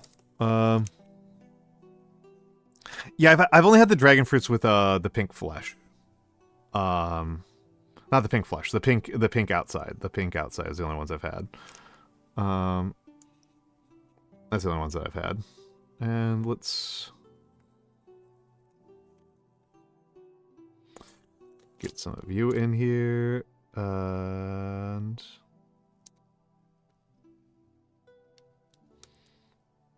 get the toes nice and gross looking down here. No, it had white flesh. It had a white flesh on the inside. It was pink on the outside and white on the inside. Was what it was like. That's the kind that I had. And yeah, that's what I had. And let's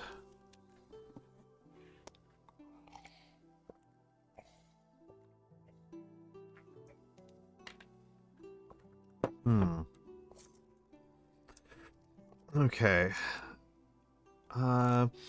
I think it is time for me to... Ads are incoming, and I think it's time for me to use the bathroom. I apologize. I really should be better about not looking away from my mic while I'm talking, but it's hard to see my palette and do that. I can keep my palette at my right side, and my mic is on my left side. So I am... Oh, that's bad. That's bad. I fucked up there. Okay. Well, I do need to rinse out my entire brush before the paint settles into the ferrule, because I screwed up there.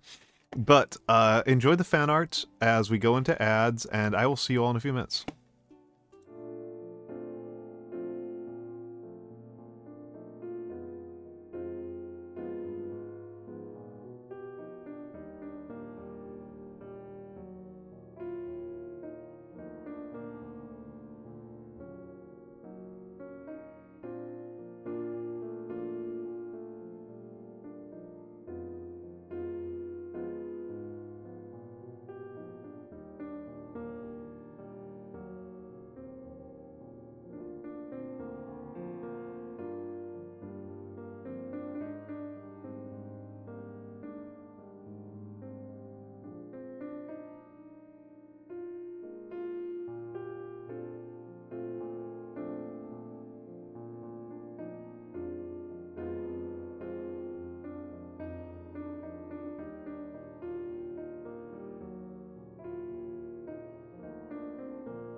All right, we're back.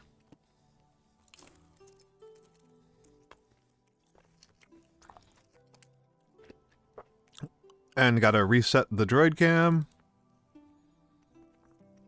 Okay. Okay, I was going to do some, hello Nando, and hello Eldra Echo, hello, thank you for the follow,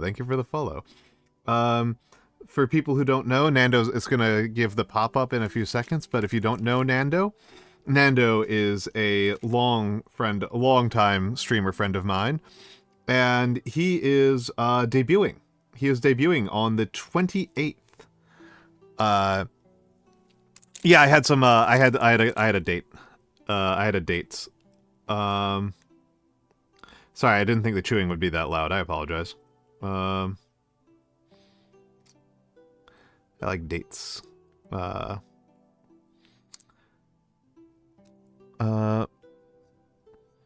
Nando's becoming 2D. Nando has been a flesh tube streamer for a long time.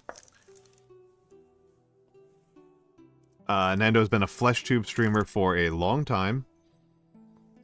And he's going to get flattened. He's about to become flat. Date and orange is a popular combo here. Interesting. The combo I do with dates is, the combo I really like with dates is dates plus peanuts. Is dates plus peanuts. Yes, I actually, despite the fact that Eldra just followed, I've actually known Eldra for a minute. Eldra is a, very literate VTuber who is going to be starting soon.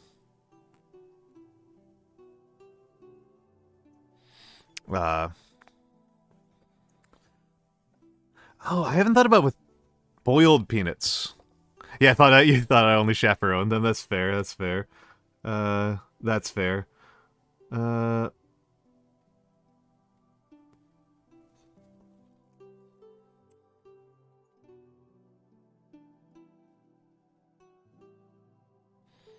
That is a fair joke. There was actually a, somebody did, so there's a clothing-less version of me, right? There's a clothing-less ref sheet. A nude ref sheet for me, that my artist made, and when I retweeted it, I made a typo. I didn't say without clothes. I said without skin. Rather than without clothes.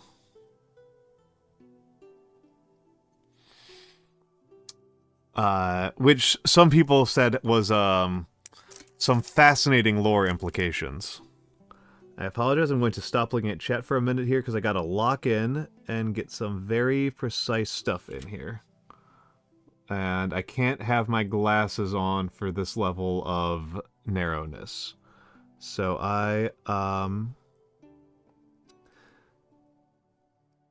So yeah, there was an implication that my white sweater isn't my clothing, it is my skin. It is my skin. And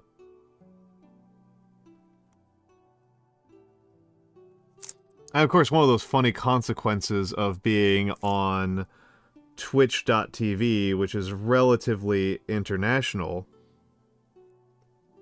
is that I don't actually think I'm that hairy, to be honest. I don't think my arms are actually that hairy. I think that they're, like, medium-level hairiness. I think they're not that remarkable.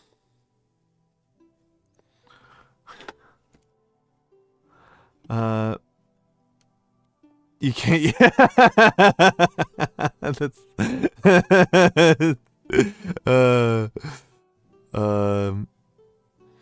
Yeah. No. This is a green wash. This is a green wash. This is for inking purposes. You know what? This needs a little bit more orange, actually. This actually needs a little bit more orange.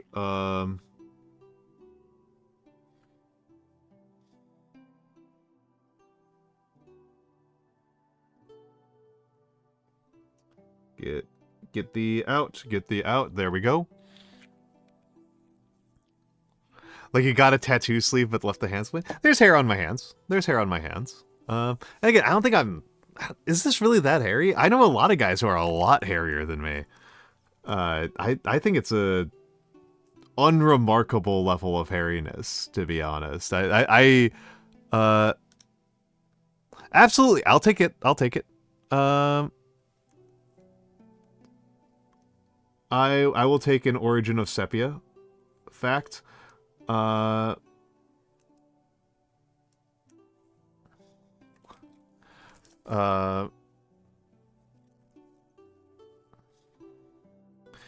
I think it's pretty hairy for an Asian guy. I would be very hairy for an Asian guy, but I think for a white guy, I'm pretty unremarkable.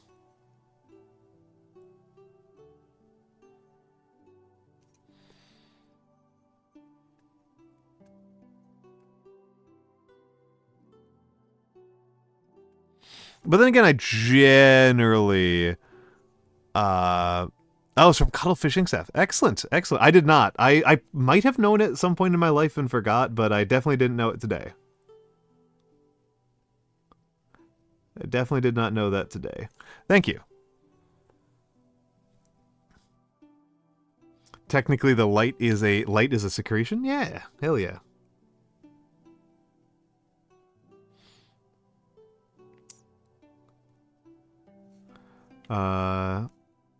And let's get around here a little bit. That needs another layer up there. I really enjoyed this part of model painting. This part of model painting I really enjoy. The part where I'm like doing really thin line corrections. This part I find very satisfying.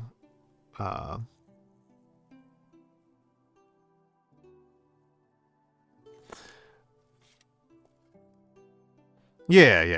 The detailing. I'm mostly Irish. That's my main ethnicity. I am like many white people.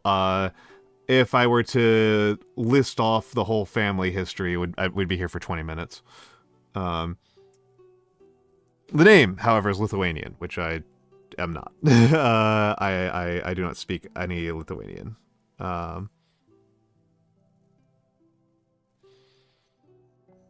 I have, to my knowledge, no particular connection to that country.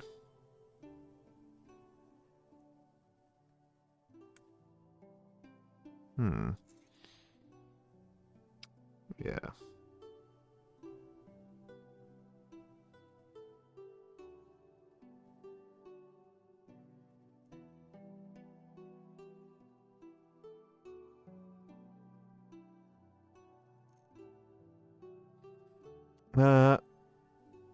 All Portugal.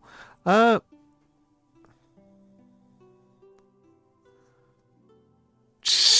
would be pretty funny, Eldra. That would be pretty funny. That would be a pretty funny gimmick. That's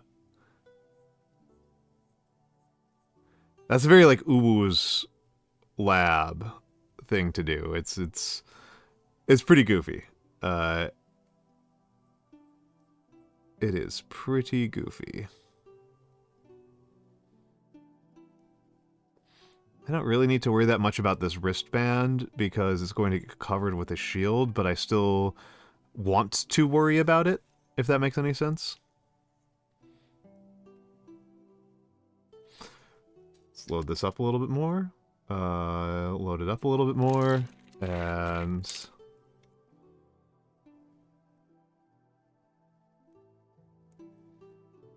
Genuinely don't know what's supposed to be going on down here. This like does not make any sense, physically speaking, what I'm working on right now. This is gibberish. This is absolute gibberish down here. They're doing shenanigans.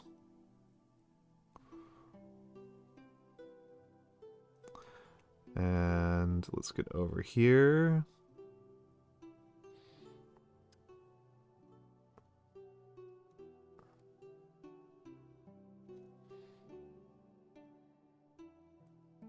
Let's get over here, get these a little bit more.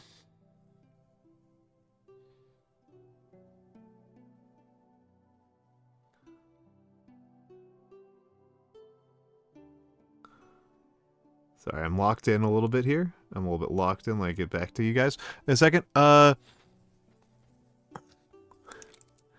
23andMe is, ooh, someone lied, times 100 people. Phrases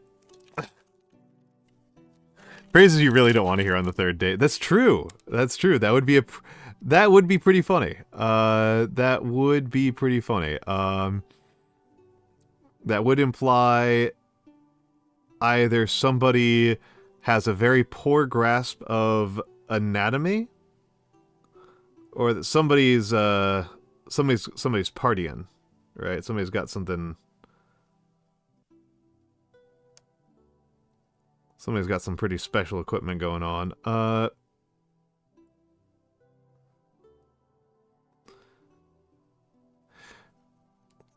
I will be honest though, I kind of just think that 23andMe should just kind of not be trusted. I don't trust them. It's their methodology I don't think is sound, and I think it's both unsound physically, like from a science. I think their science is bad and their philosophy is bad. Like the entire thing is built on a bunch of really shaky assumptions and foundations that lead up to what I would consider to be just junk. So I would not recommend trusting them any further than you can throw them.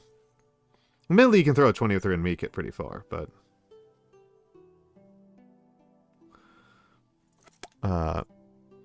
23andMe is a company. I don't know how much they operate outside of the United States, but they're a company where you send in some genetic material, and usually, like, I think it's usually saliva is the preferred one. You send in some spit, and they come back and they tell you that you're such and such percentage Italian, right? They tell you that you're at this percentage Italian and this percentage Latvian and this percentage Moroccan. I don't think they're very sound. I think that this is at a very fundamental level bad science. Genes don't really work like that, and nationalities extremely don't work like that. And also, people have done a lot of blind tests, and they get gibberish results, right? Like people will do stuff like send in their dog, and they'll get like intelligible results back. Like 23andMe won't like come back. Won't, like you send them in your dog, and 23andMe won't come back and be like, "Hey, this is not a human." You know, they'll just be like, "Oh yeah, this dog is like Irish and Chinese."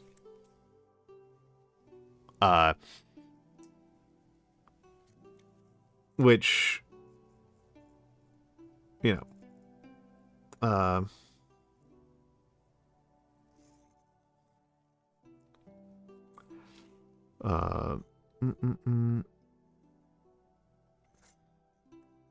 Oh yeah, absolutely, absolutely. No. And the main influence they seem to have is a lot of people finding out that that they raised a child that was not genetically theirs. Like, that seems to be the main thing that happens, is that somebody's like, oh yeah, this will be fun for our whole family to do a bunch of 23andMe test kits, and then it's like, you are not the father. And then there's a whole, like, inheritance dispute. So it seems, like a bad time to me.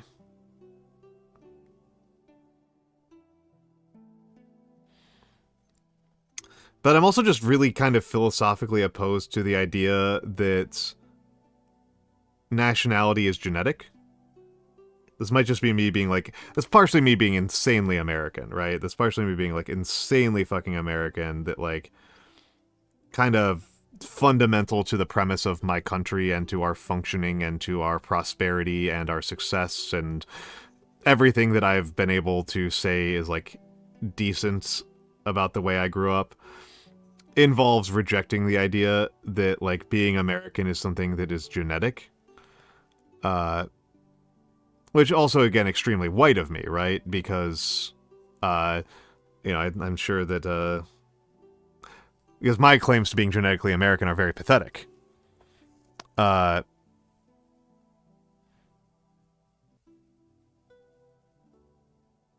absolutely, Gunyala, absolutely. No, it's, yeah,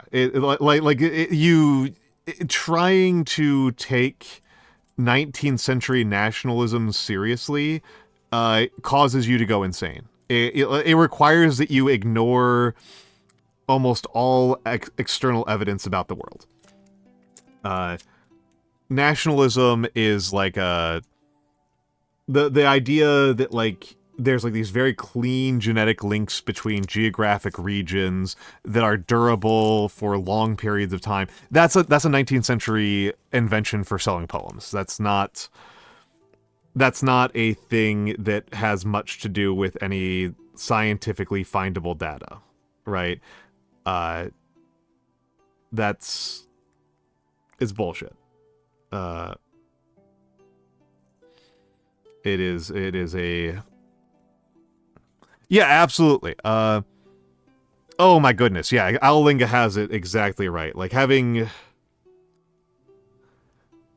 worked a little bit with these issues of Native American identification, it did come up with some of the white-collar work I was doing. I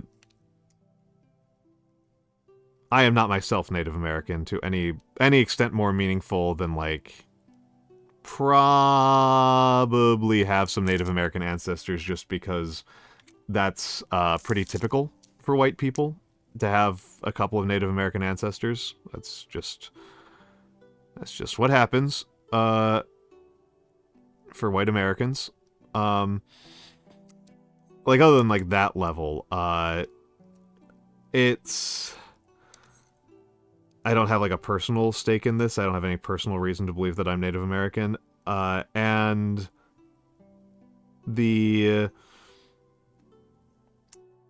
there's all sorts of messiness around this because the government wants Native American identity to be genetic, which not all Native American groups agree with.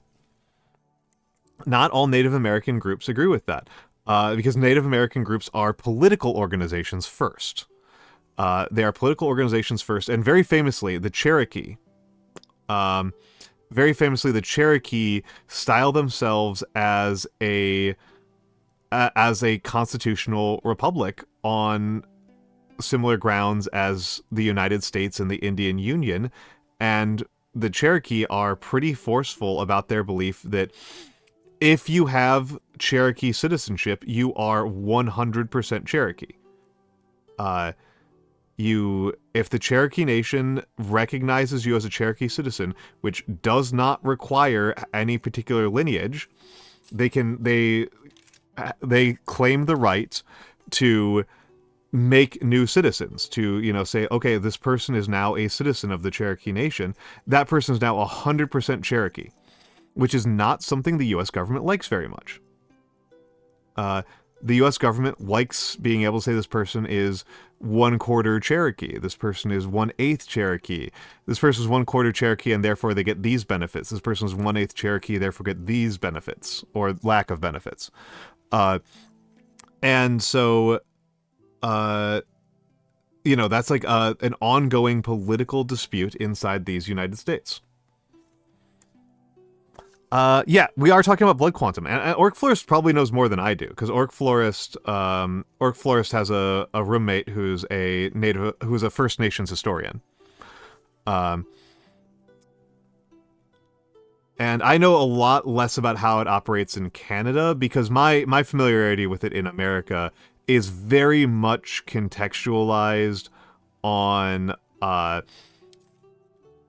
the U.S. government conceives of this. Like, I am not looking at the... I did not learn this from a particularly Native American perspective. I learned this from a perspective of, like, how NGOs operate in the United States, which are subject to laws that are passed by Congress that may or may not reflect the needs and wishes of Native American groups.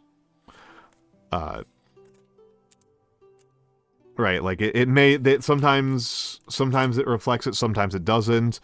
I think it will probably not surprise anybody to learn that Native American organizations in the United States are not a unified bloc. They have some common interests, but they don't always. They don't always.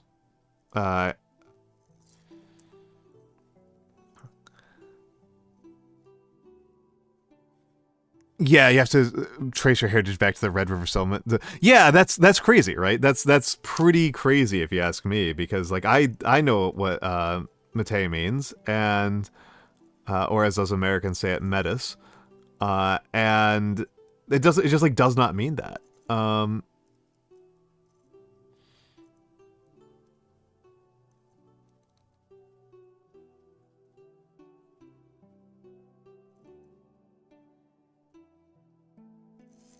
Let's see, that's looking pretty good.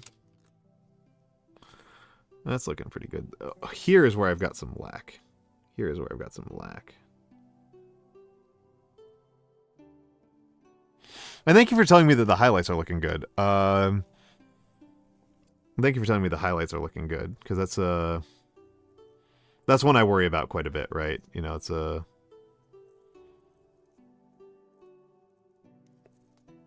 Let's see. I'm gonna do some tests. Way too bright. Way too bright. Way too bright for a highlight color. Way too bright. Way too bright. Let's lift that off of there. Oh, too slow. Too slow. My double O's are fucked. I have a double O brush and it's complete. It's ruined. It's ruined. So I'm just not bothering. I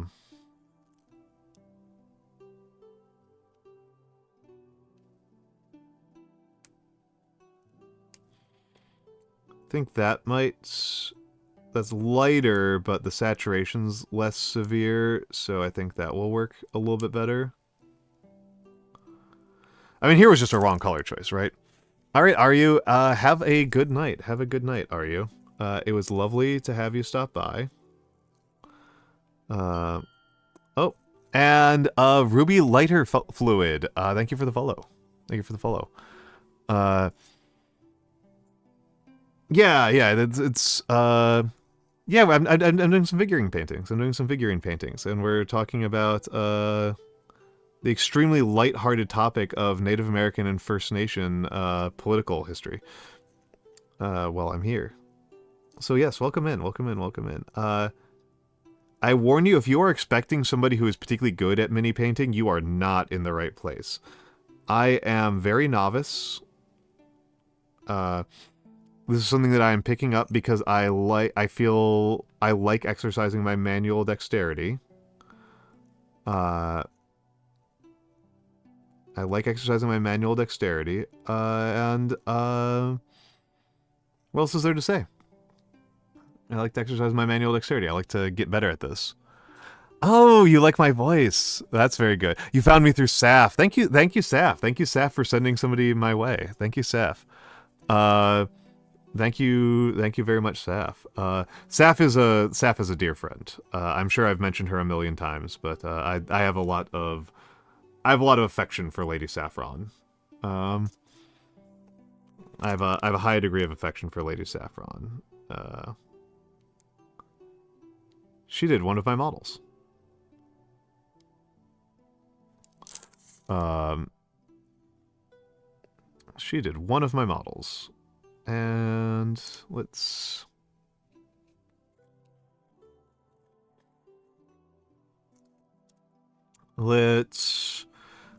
get to some of the harder stuff right now. So I'm going to use dark green. I'm just going to do a 2-layer verdigris. I don't have a Loris. I actually do not have a Loris. I have a much different model that is much funnier. Nando has a Loris. But I do not. I have a much goofier model. Yep, I have a sock. And actually, because you're mentioning it, and because I'm between, because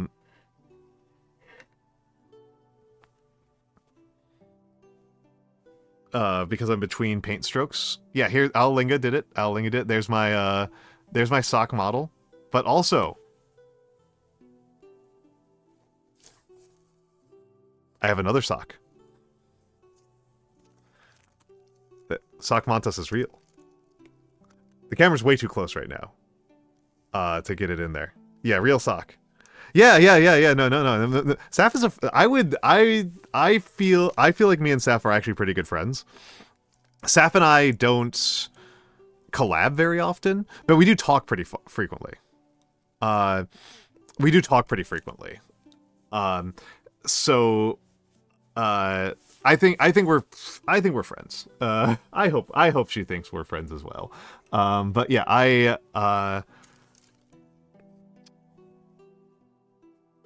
love the sock model. Oh my goodness. Yeah, I think that was not our most recent collab, but we did have a collab where Lady Saffron's CPU melted and my CPU, my power supply lit on fire. Like we literally had a 100% casualty rate for PCs during that collab. It was utterly ridiculous.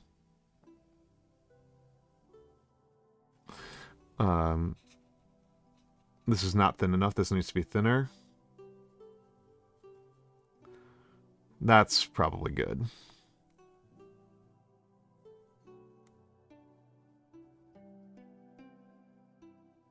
I actually don't think that's good. But I don't think it's too bad either.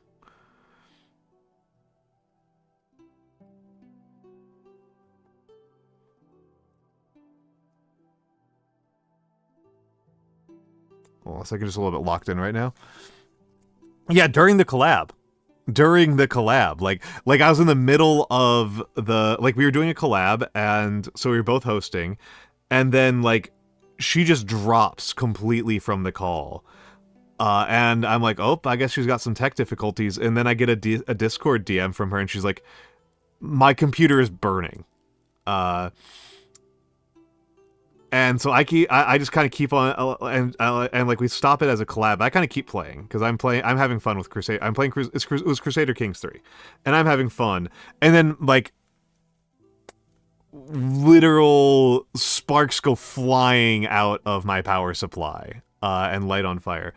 And actually, Ruby, you have asked a question that is very funny. That is very, very funny to ask. Which is, do I like Minecraft? I have never played Minecraft at all. I have never even installed Minecraft on any of my computers ever. I have no idea if I like Minecraft. I have no opinions on it. It doesn't seem like something I would particularly like. I don't tend to like games that involve lots of like crafting and harvesting. That doesn't tend to be the type of game that I like very much. I tend to find them kind of boring. Like I got like nothing out of Stardew Valley. I was like, I remember playing Stardew Valley on stream, and I was just like, what am I doing here? A big problem is that I like Factorio a lot. That's like a big problem. I really like Factorio. And like after you've played Factorio, to play games where you have to like manually craft stuff, like ew, that's what the robots are for.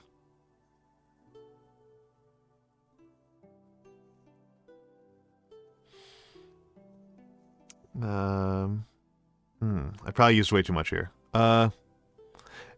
Onbinar loading screen. I actually have not gotten that one before. I've never gotten that one. The design is very intentionally based on Uncle Iroh from Avatar: The Last Airbender. That's like the main intentional one. I have not played Onbinar.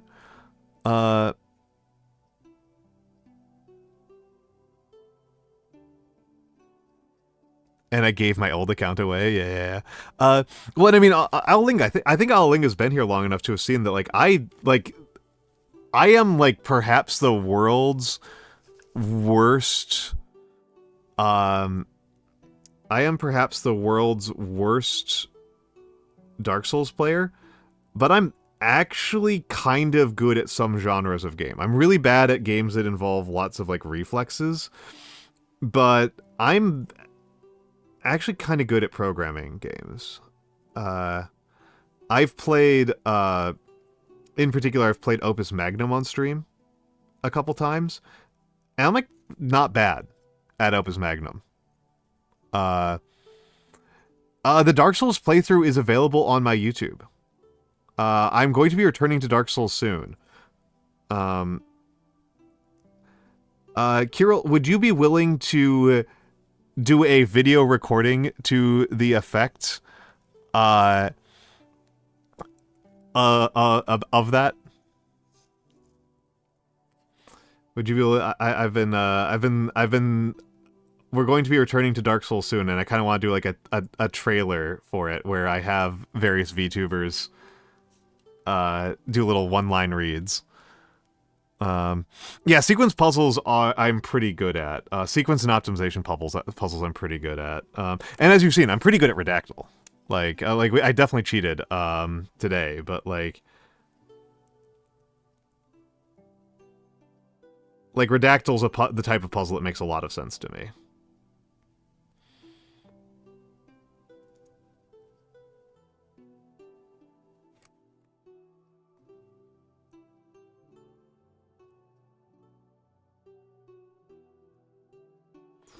Trying to make this stuff look real corroded.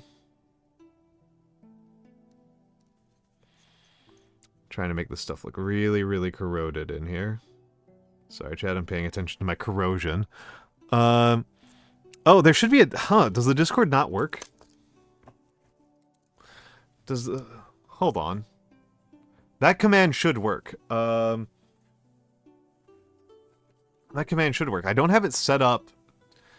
What the heck? I shouldn't have it... Let me test it. Okay, weirdly I have it set up so that I'm the only one who can use it. That shouldn't be the case. That shouldn't be the case. That command should be universal. That command should be universal. Let me modify that command.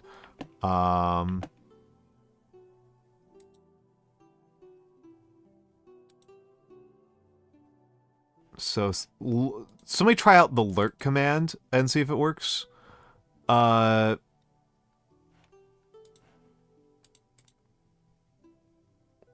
a good night, Ruby Lighter Fluid. It was a pleasure to meet you.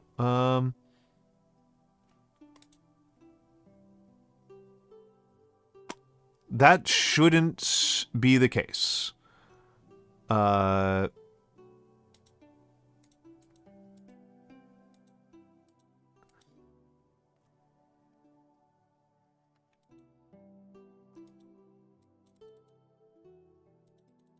That shouldn't be the case. What the hell? I'm sorry, this is just annoying to me because this worked before.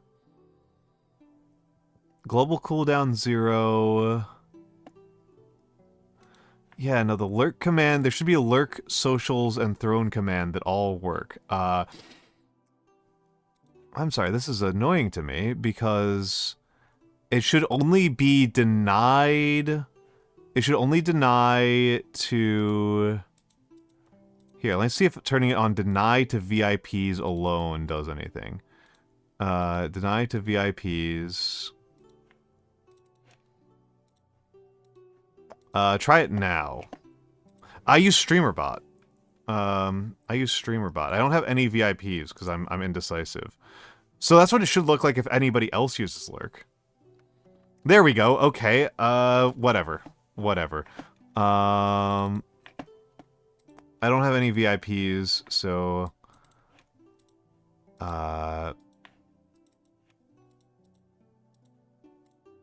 VIPs, get fucked, I guess. My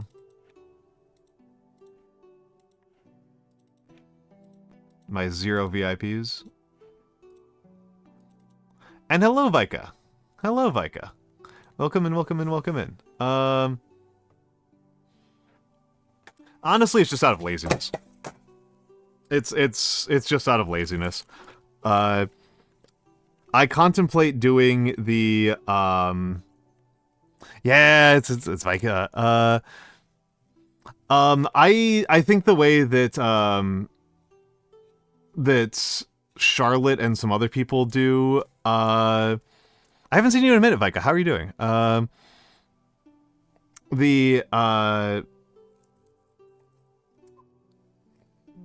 The way that Charlotte X Bear does it is that it's a redeem for like 100,000 channel points. I think that's funny. I think that's pretty funny.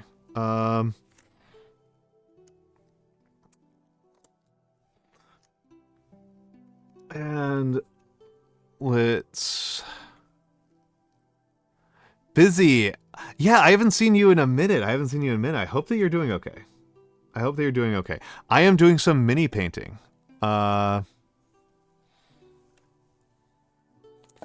Everyone says hi. That's good. Say hi to everybody for me, Wande. Wande is in, obviously, Harajuka.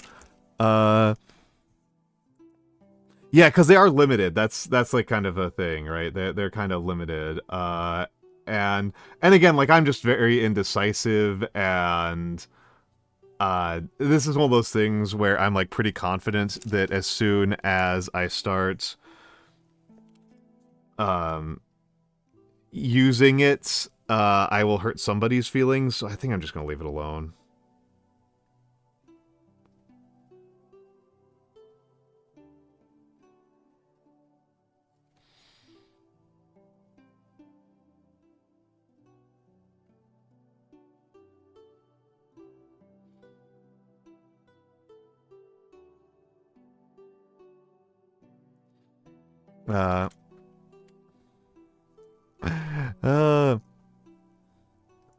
But yeah, I hope you're doing well, Vika. You said you're busy. I hope that that's busy in a good or at least okay way.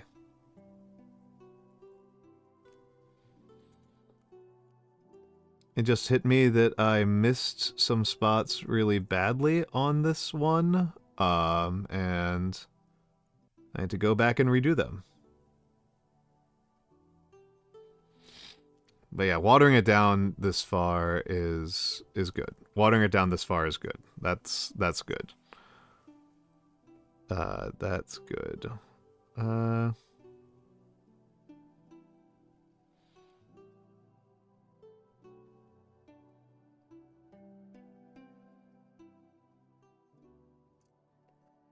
Yeah, this is a verdigris.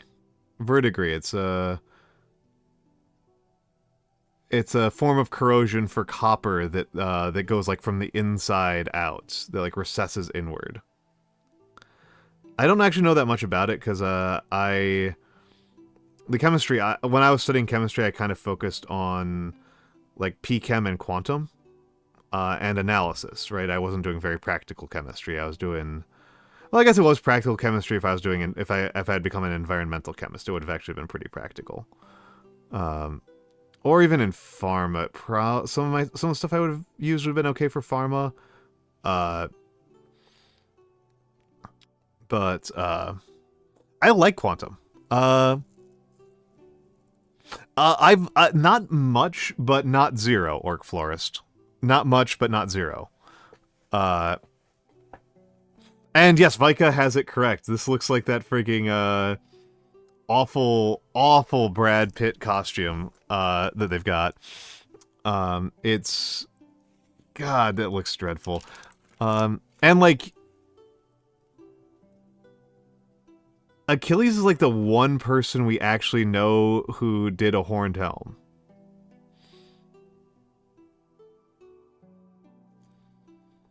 Like in history, like it's like the one person we know. Oh yeah. I mean, anything with anything involving cadmium is going to be toxic as hell. I still know people who use cadmium. Which is cadmium some crazy shit. I did not know that, Vika. That's very funny. That's very, very funny.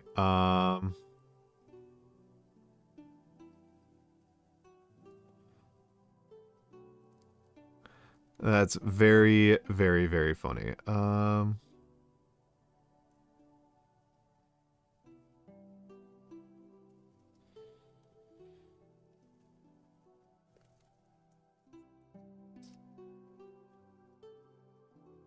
If it weren't for Mushroom Daughter, I wouldn't even know what color verdigris is.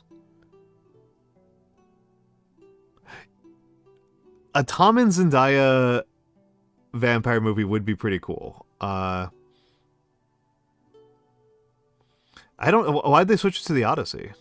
How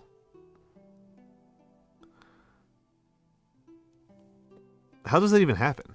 I guess is like a... I guess where my mind goes is like how does that even like what's the chain of thought that goes from like we're going to continue production and casting, but it's going to be a completely different premise.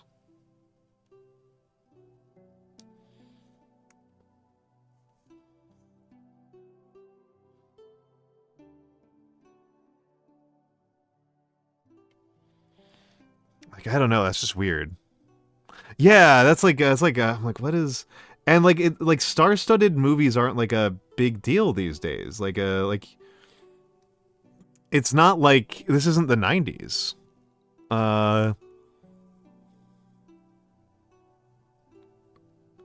You know, you can't just like put a star's name on a movie and those like people will show up. Like maybe if it's Tom Cruise, but Tom Cruise is just doing Mission Impossible anyway, so who cares, right? Like he's doing a popular franchise and he's Tom Cruise. Oh geez, Goon, yeah, I am very careful about not doing that. I am very careful about not doing that. I wipe on the towel to get point back if I feel like point is missing. Let's get that a little bit deloaded and a little bit wet because I want this to be very thin. Yeah, you've done psychic damage. You've done psychic damage to the poor orc. To our poor good boy orc. Or gork.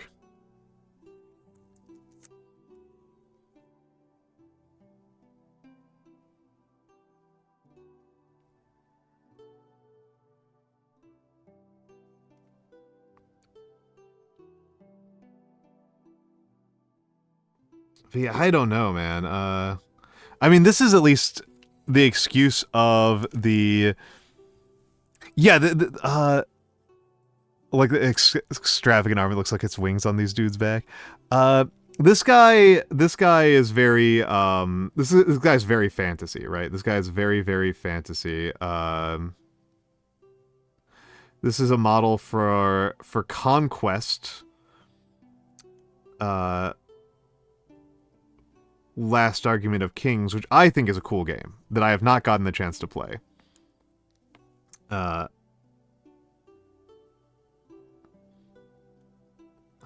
I should put in an effort to actually play a game or two of Conquest. I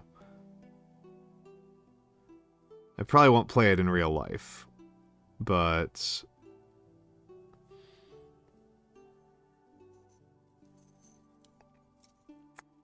it would be nice to like actually learn how it feels to play this game. Oh, Scaldy, that's very funny. That's very funny. Why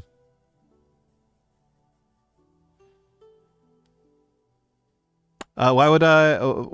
What's that for, Guniella? Will I buy a cheap woodblock building toy or Jenga? I have some giant Jenga.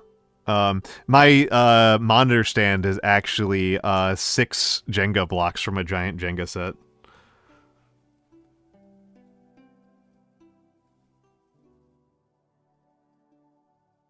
That's not watered down enough.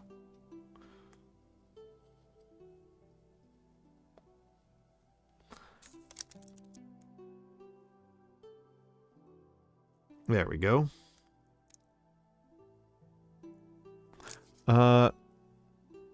Oh, you can blue tack the models them, yeah.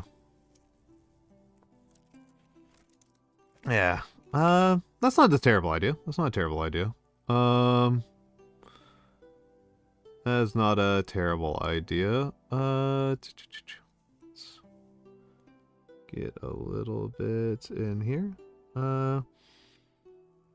And I don't think I should actually do that. I should have just relied on ambient occlusion. Fucked up. And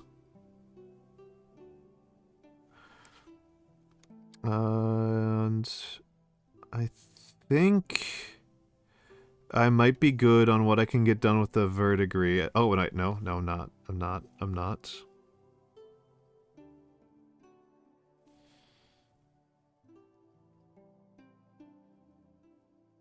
not.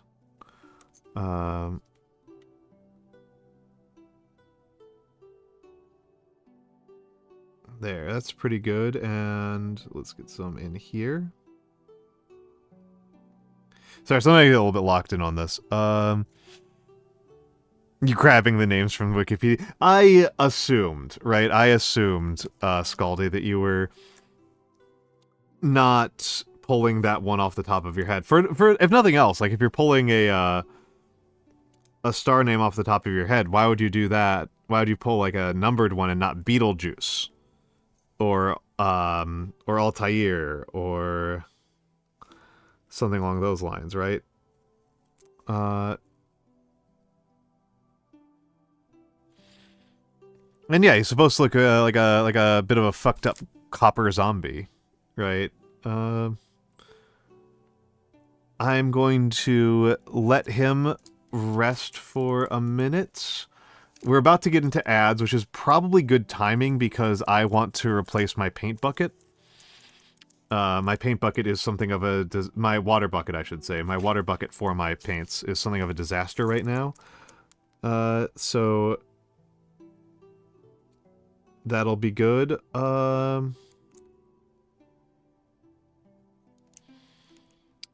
Let's start getting some reds in here. The reds are going to be like the most recessed layer on this.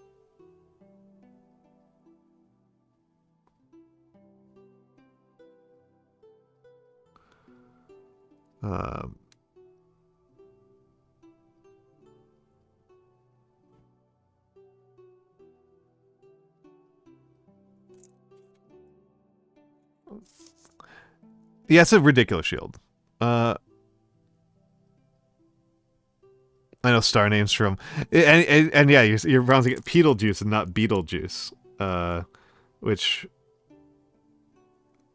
most of us know from, the Tim Burton movie.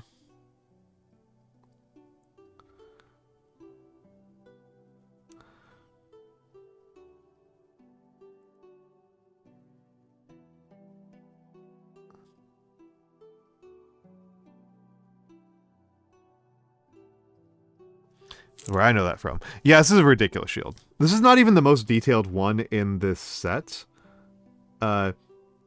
again, these are fantasy Romans, right? These are not realistic Romans. I have a box of more realistic Romans, um, but I haven't gotten started on them yet. Of more historically grounded ones. These are fantasy zombie Romans, because necromancy and ancient Rome is just like a great combination.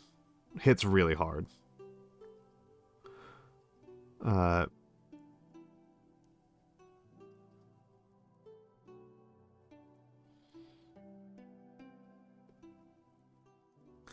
hits really freaking hard.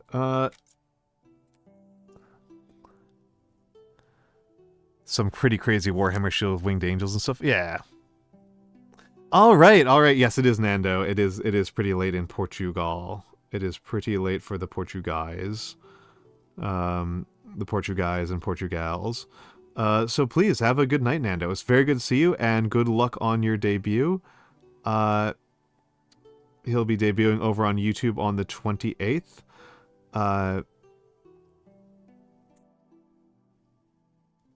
So I'm excited for that.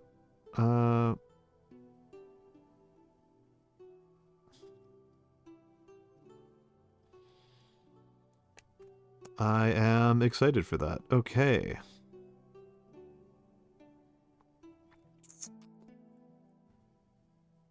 Huh. All right. Let's get this.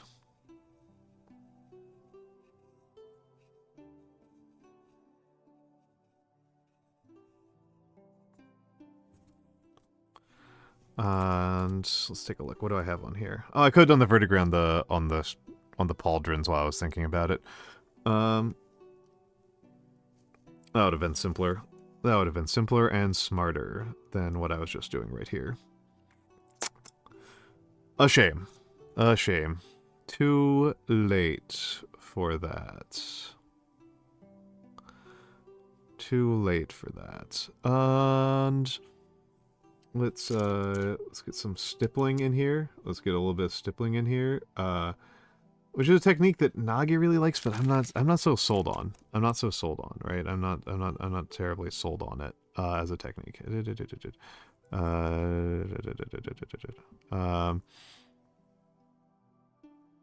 Like, I'm not doubting its efficacy. I'm just doubting how much I like it.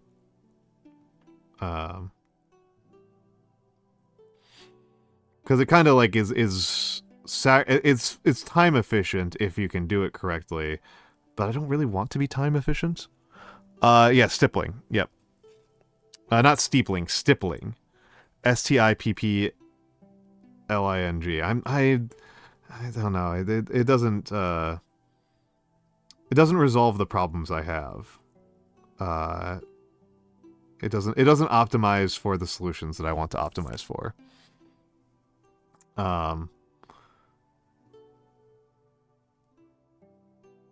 Yeah, it's well, it just like doesn't work on the part of the problem that I want to work on, right? Like the part of the problem I want to work on is like I want to be optimizing for precision and for time use. I'm not really trying to optimize for less time and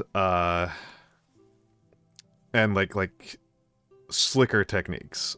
I'm going to hit the add button, so enjoy the fan art gallery while I get up and stretch and warm up my poor little feet that are freezing.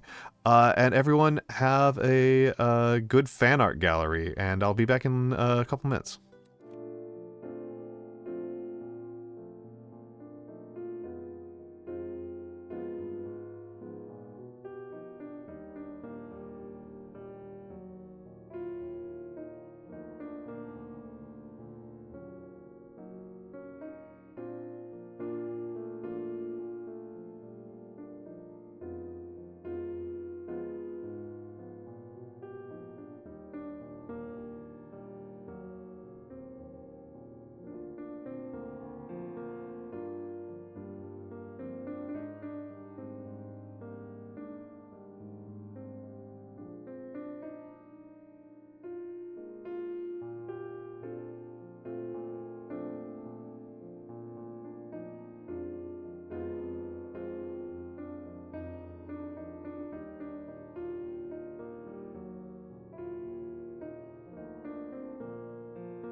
All right, I'm back. I am back. Okay, there's the camera. There's the camera. Wait, I'll need to reset the camera again. And let's reset it.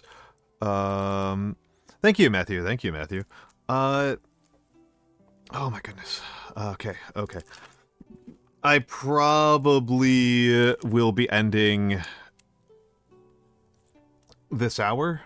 There's a part of me that really likes doing long streams, but also I can feel the shakes setting in. It's much more a problem for hand cams than it is for other types of streams. That I am in like a 40-degree room.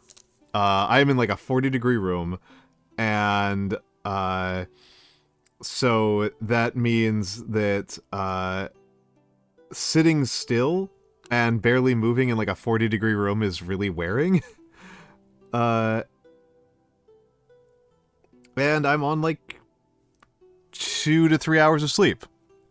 Well, I like to do like 8 hours, right? I like to do 8 hours. Well, for hand cams, I tend to do like 6 or 7. Right, like,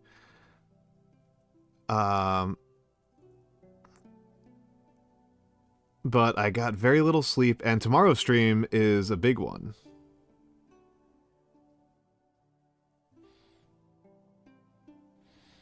Tomorrow's stream is a big one. Tomorrow I've got Bodega Rat on. Yeah, Goonie knows. I've got Bodega Rat is on, and we're going to be discussing the Scott Pilgrim comic series.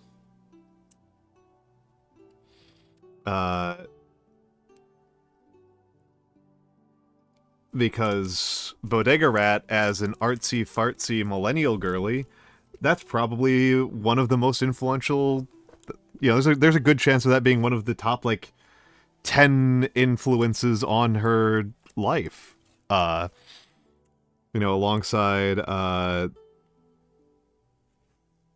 like, Sonic and Invader Zim.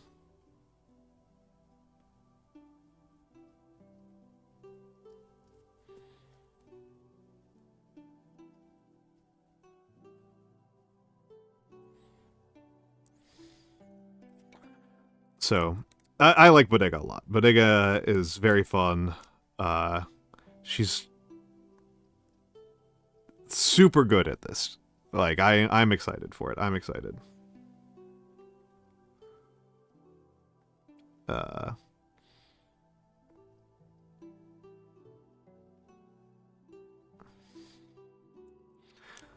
reminds me, let me do something here.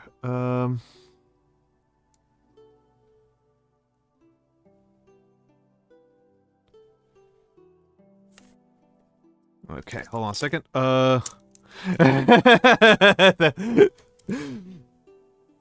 If you are a millennial, the actual best piece of millennial art is from a comics perspective. That YouTube, by the way, that YouTube has my Dark Souls playthrough.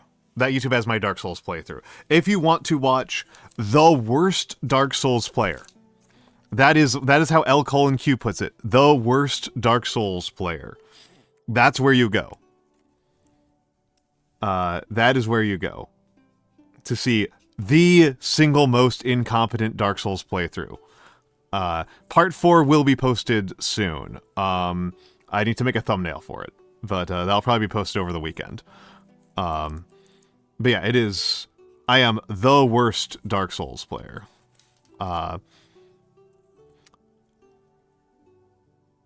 Goonyella, you have no idea what you're in for. If you haven't already looked at it, you have no idea. You have no idea what you're in for.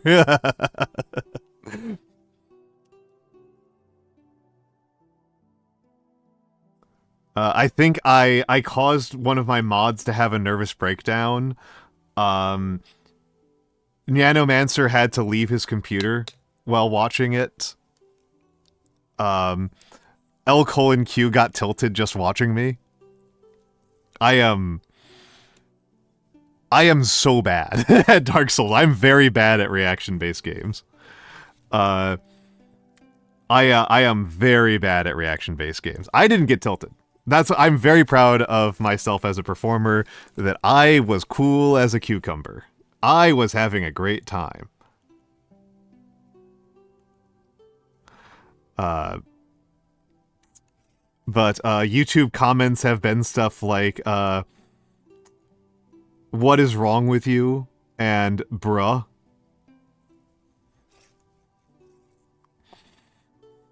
I think my second video, the only comment on it is bruh, which makes me very happy.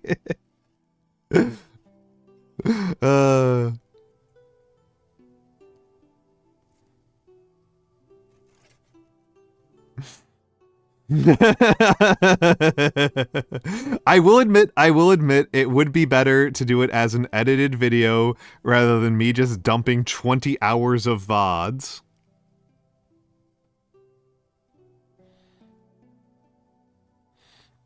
But I hate editing video. I hate editing video. It is my least favorite activity as a streamer, is doing video editing. I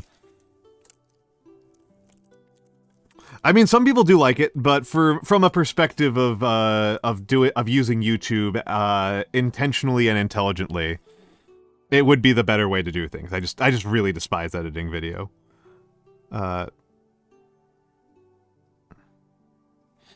There's a part of me that's like, oh, I'm friends with Woody. I wonder if I could pay Woody to do video editing for me. I know what Woody's rates are. There's absolutely no way in hell. There's no way in hell. Woody would absolutely not be within my pay scale.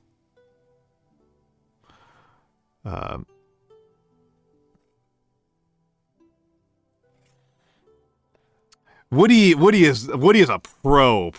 Woody is a serious pro. I was actually on the call with him this morning. I forget if I mentioned that or not, but he was interviewing me about what is a VTuber, because he's giving a talk at NYU, and he thought it would be cool to have a sociology professor that is a VTuber in this, like, included in his presentation to a lecture class on art about what VTubers are like and what we're like. And I think I worry that I gave a too dumbed down explanation of my thoughts and feelings. Well, we recorded it. We recorded it because he's got 15 minutes, so he has to hit timestamps, right? He has to hit timestamps. He has to hit timestamps and time signatures. He can't just, like, use up all the time in the world. And I can talk about some of this stuff for hours, right? I could do on just the topic of gender expression in VTubing. I could talk for, like, several hours, right? Because that's super sociologically interesting. That's super sociologically interesting. He was particularly interested in the concept of niche, which was not quite what I was expecting. But I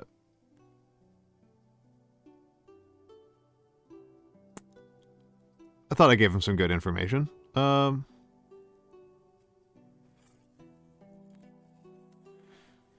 Yeah.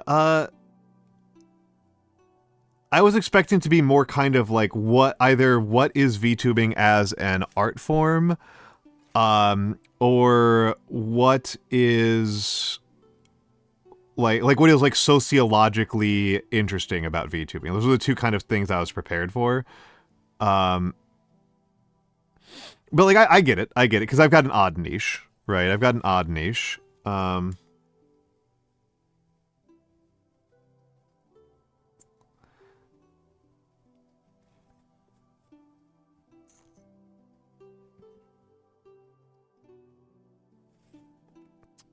And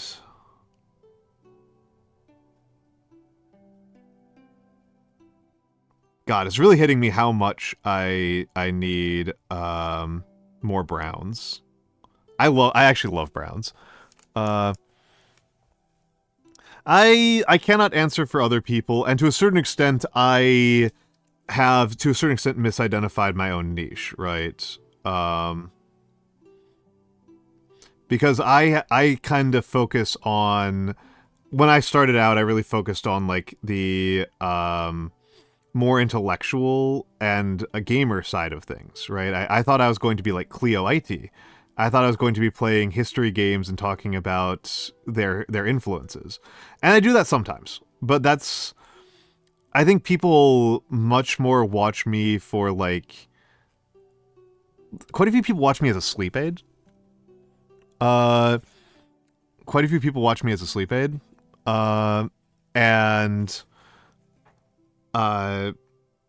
they kind of like watching me improve, which is something that I think is good about this particular stream, right? That like I'm clearly a better painter than I was last year, but I still have a lot of room to go. People do tell me to look at Lex Parte a lot. People tell me to look at Lex Parte a lot, and this is a bit of a problem for me in that I think maybe I do things similar enough to Lex Parte that I'm not seeing it. Because to me, it seems like Lex Parte is just a guy. He just seems like like this is what it's like to hang out with a guy. Hold on a second. Sorry, something's happening on the upstairs floor. Oh, people have recommended Shinri to me as a person to take notes from. Particularly John Ken's like, you really should be watching this guy. And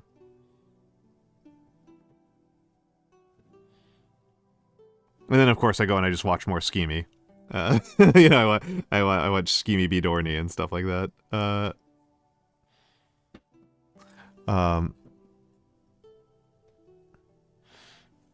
But yeah, I didn't think of myself. I didn't even think about the possibility of becoming a streamer until I started until I saw Cleo, right? Like I didn't even consider myself as a possibility for as a performer. Cleo is the one who made it feel like a thing that was possible for me. And I don't think I'm actually that similar to Cleo.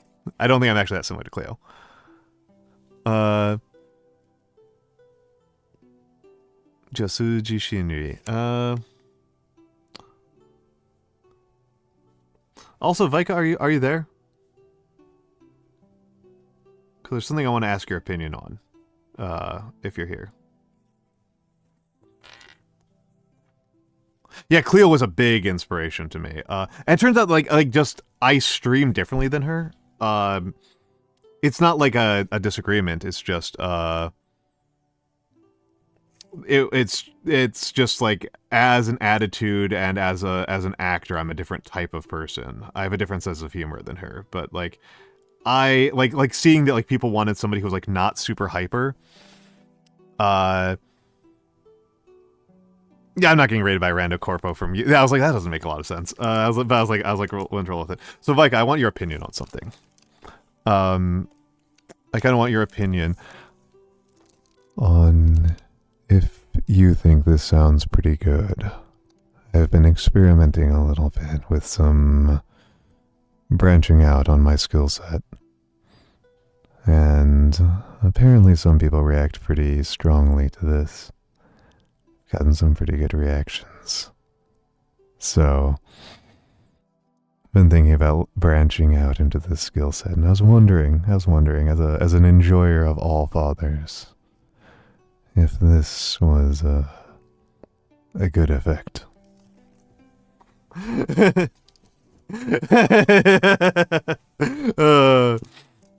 Well, because you're an enjoyer of the genre, of the genre, and so it's something I've only been experimenting with the last couple of days. Actually, hold on, let me grab it because I have it open. This clip is very funny to me. This clip is very, very funny to me. Paste. This clip is very funny to me. Accidentally am, mommy. Alright.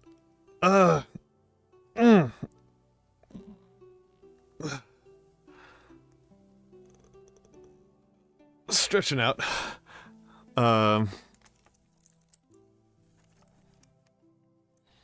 That clip is very funny to me.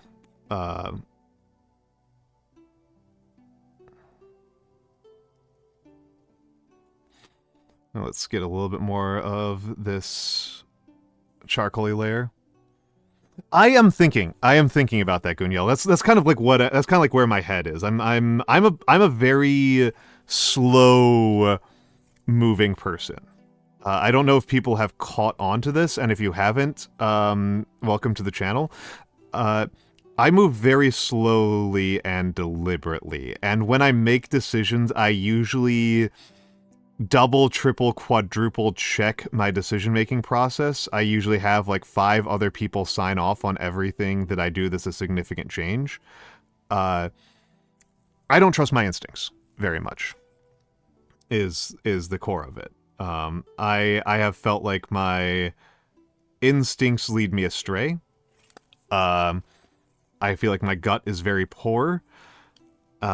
And that's why I'm so, like, obsessive about research, right? That's why I know so much about so many topics, is because I don't trust myself to just move on instinct. Because I feel like it goes poorly for me.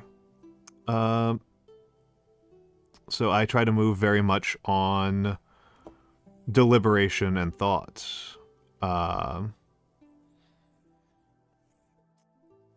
But yeah, I was either going to make it a... I was thinking about how to implement it. I might do an ASMR stream, or I will make it a redeem.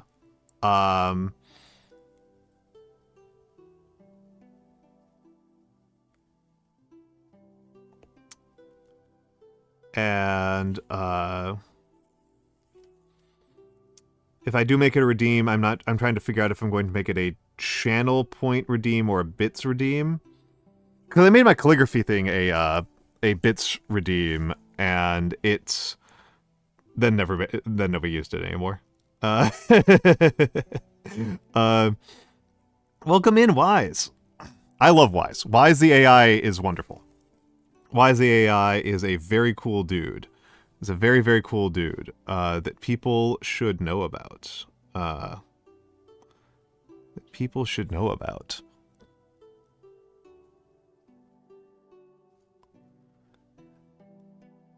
Definitely to gain up. Oh, okay, yeah. Just quiet and flat. Just quiet and flat.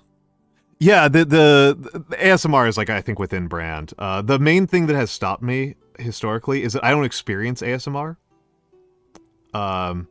So I don't like doing art that, I don't like doing art where I can't even tell what I'm doing. That's, like, the core of that. That's, like, I don't like doing things where I can't even, like, look at what I've done and be like, I did a good job or a bad job. Like, that really bothers me. That really, really bothers me. Even if I don't have particularly good taste, but, like, with ASMR, it's like, I just genuinely have no idea. Like, I am completely out to sea. I have quite bad hearing, you know, is a lot of it. Cognitively, it's not physiological. It's a cognitive issue.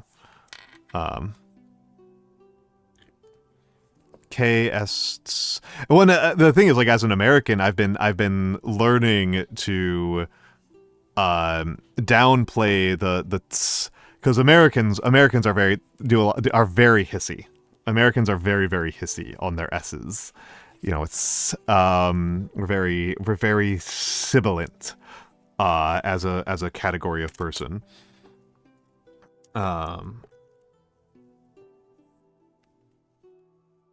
We're very, very, we do a lot of we tend to lean pretty heavily into that. But yeah, how are you doing, Wise? How are you doing, Wise? I hope you are doing well. Oh,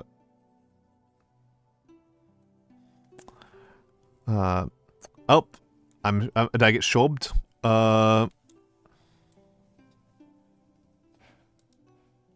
Did it work? Okay, it worked. Me and Floop suffering low-key a regional hot dog making stream. The only regional hot dogs that I can think of are Chicago and Pittsburgh, and I think both of those are delightful. I think the Pittsburgh style is actually delightful. Sauerkraut and brown mustard, which is good. No, the Chicago dog is wonderful. The Chicago dog is wonderful. Screw you, Wise. as a proud sufferer of the city of Chicago, as a proud veteran of Chicago, no, Chicago dogs are great. Chicago dogs are great. A Chicago dog is a it's a set of toppings, right? It's a set of toppings for a hot dog. The part that people tend to really object to is the specific type of relish you're supposed to use.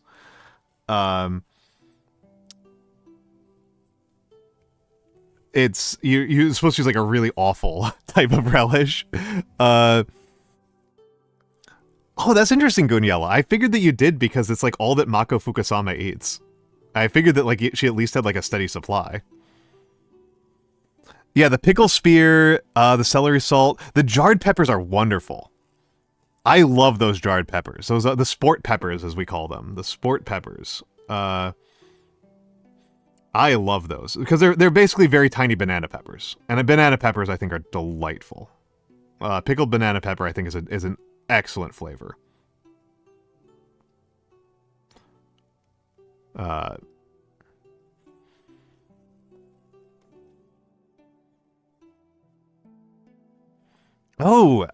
would, huh. Oh, see, the Wise, I have a very different palate from you. I really don't like coleslaw. I really don't like coleslaw. I am not a fan of coleslaw.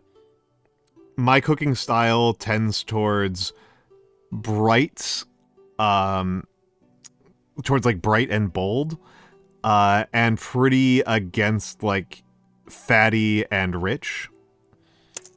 I like cabbage. I don't like mayonnaise. Mayonnaise I hate. I really don't like mayonnaise.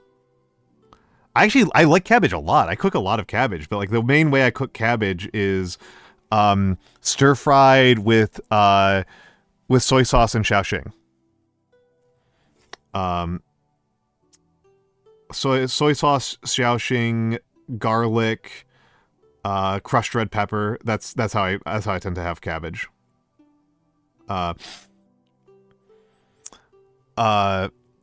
Yeah, Japanese mayo is a lot better, but it's still not good enough for me to actually like it. And also I've been vegan for a long time, so I don't have to even think about it very hard.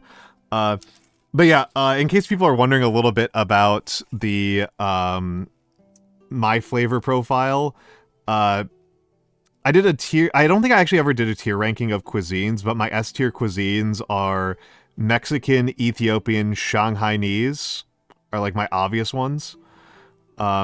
Probably then Hunanese, and Thai would also round out my S's. Nepalese might make it. Might make my S's. And then my... like a bad VTuber here. Vegan for moral reasons. Vegan for moral reasons. And I don't really talk about it very much because I know that it's not very convincing to most other people, but I've been doing it for a long time. But yeah, to kind of like highlight where I am at on spicy food. Actually, hold on. We can do this. We can do this. I've got another clip. I can show off my own clips here. Oh my god, why is my server's blowing up while I'm not here? So here's another clip of me. Paste and enter. That's yeah, that's what I am like with that is what I am like. And yeah, I don't like Like, when I make potato salad, I actually don't use any mayonnaise. I use mustard instead of mayonnaise for my potato salads. Like,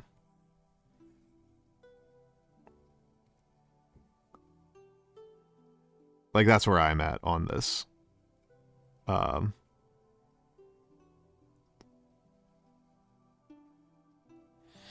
if you have, like, a entirely... if you had a, like, very vinegary coleslaws, I actually like. But, like, traditional coleslaws, I do not like. Yeah, I don't doubt it, Wise. I don't doubt it, Wise. That's a lot of that's a lot of dog. That's a lot of very awful processed meat. That's a lot of very awful processed meat.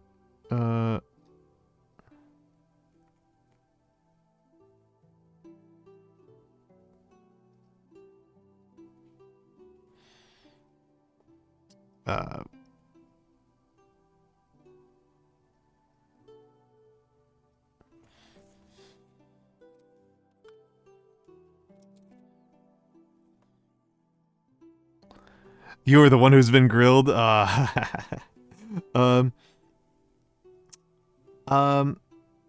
also, Wise, do I remember correctly that you said on your stream that am I mischaracterizing you here? Please forgive me if I'm mischaracterizing you here. But you described yourself on your own stream as like you maxed out the autism test.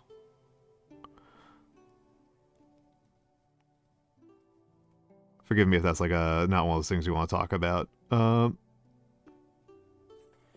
Yeah. Well, the only every person I've met who hates Chicago dogs is autistic. I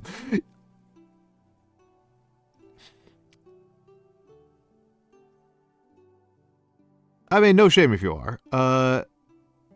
I know I'm not. When I have taken those tests, I've gotten low scores. Well, and the Chicago dog is kind of a texture nightmare, and it's an absolute nightmare for people who like to have their foods separated.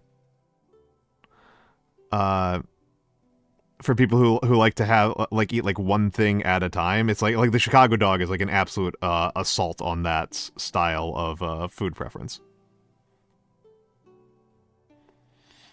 The Chicago dog is like a maximalist, like everything all at once. Yeah. No, it's a lot of women in this space, right? Like a lot of women in this space are have that kind of combination. Let's see about something here. So, going to get some of the ice yellow. Oh, interesting. I'm pretty... I'm trying to think if there's any food textures that, like, really get me. Oddly, I really don't like the texture of lettuce. Oh, yeah, Murrah, I expect that you would hate the taste of... I expect that you would hate Chicago dogs.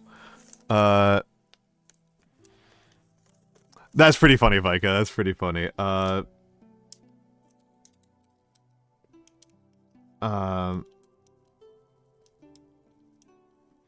have learned that I have surface level symptoms of autism that are not actually clinical symptoms of autism.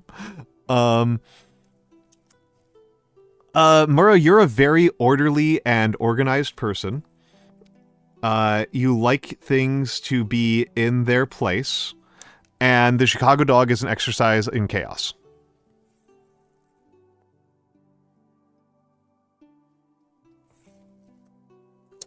That's why. That's why. It is not the most chaotic American food because that would be fat sandwiches. Fat sandwiches are insanity. Fat sandwiches are absolute insanity. I love them, but they are insanity. And I wish they were more of a thing. Yeah, I mean, Murrah, I don't think that what I necessarily said is that you are a control freak, but you do come into other people's channels and tell them to fix their shit constantly. So, uh,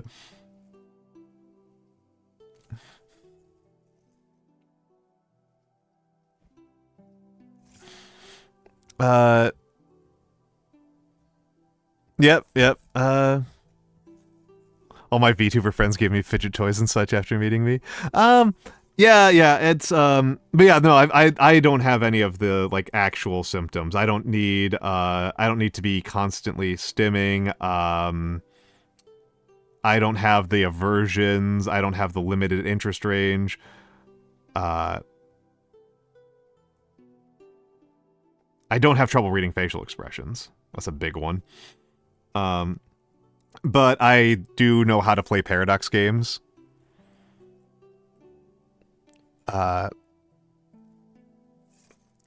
So that's you know, quote unquote autism coded behavior.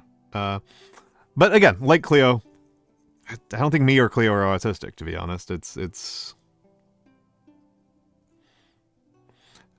you know, autism isn't about the interests, it's about the relationship you have with those interests.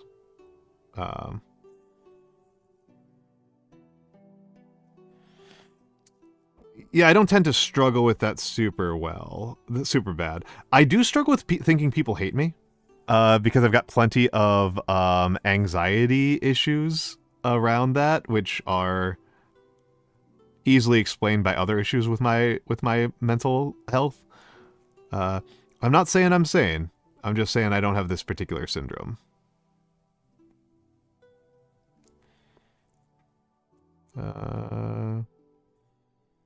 Let's see. I think this needs another wash. This needs another round of mahogany wash. You hate me sometimes? You just mastered the math of a punchline. I mean, it's true. It's true. It's true. Well, what provoked this round of hating me, Mora? What provoked it this time?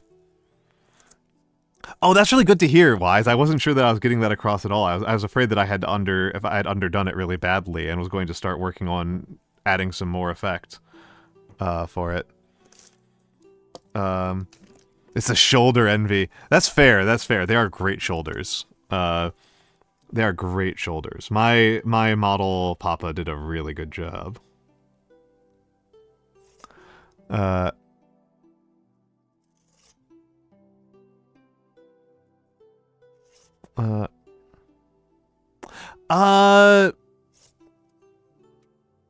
mean, if you're talking about in verbal conversations, a lot of that is that I really I do have a hearing processing issue, and that does make it harder. I think I'm actually a pretty good listener. I do miss things in chat. Like, I do miss things in chat, and that's partially... Sometimes that's technical. Sometimes that's technical. Sometimes that's... like sometimes Twitch just eats messages. Like, I would estimate that Twitch probably eats about 15 messages per stream that I do. I would estimate get eaten. Like, it's they just like don't go through. And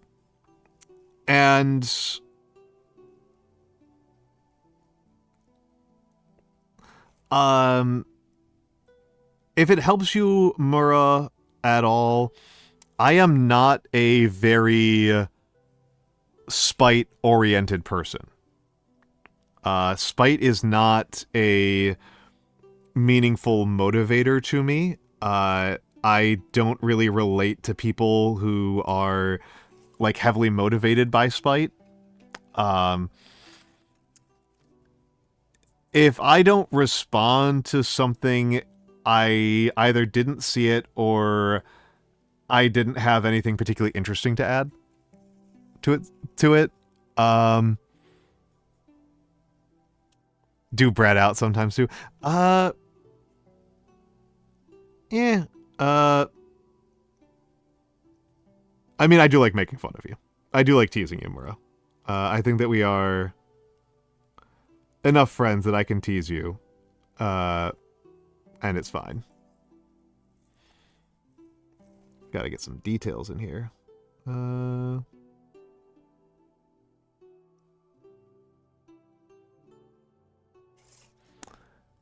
Yep. Yep. Mura, you act like I haven't had a gun pointed at me in real life. I'm an American.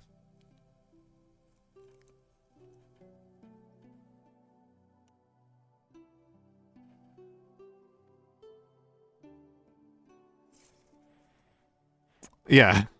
Um. Yeah. Yeah.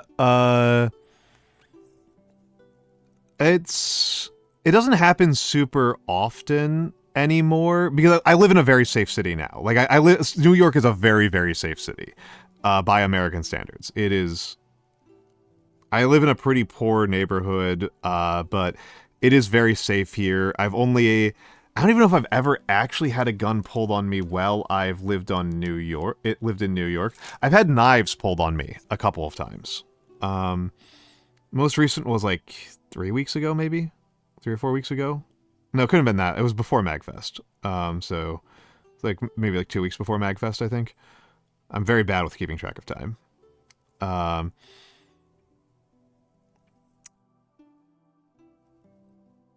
And like, I don't know, it's just it's just a thing.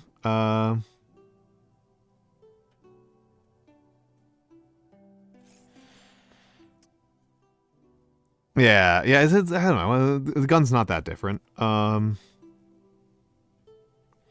a lot of contextual clues that tell you like how much danger am I actually in right now, right? Like that's a thing that you can try and understand about the people around you. How much danger am I actually in?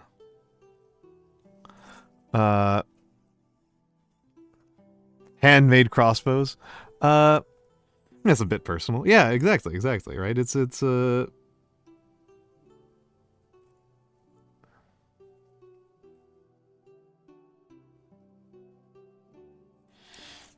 I only get really the only times I've been like really worried was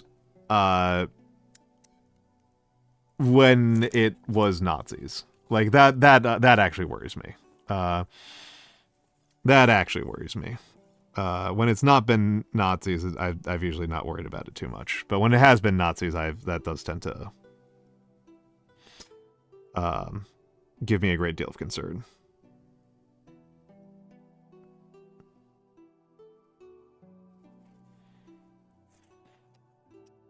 Yeah. Yeah, they're not very common in New York, right? Like they're very uncommon in New York. But if you're in other parts of the country, they're pretty common. So, you have to it's a bit of a it's part of why you are paying half as much rent for living in some areas of the country is there's a Nazi problem, in some of those areas. Oh, so Staten Island. I have spent very little time in Staten Island, and I have very little reason to go there.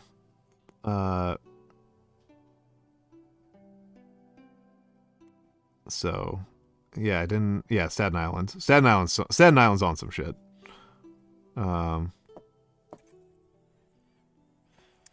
I know, right? I know, right? Honestly, having lived in New Jersey a bit, I think New Jersey gets a bad rap. I think people are unfair to New Jersey. New Jersey has a lot of problems, but it is not like a uniquely bad area of the country. Uh, there's some nice things there.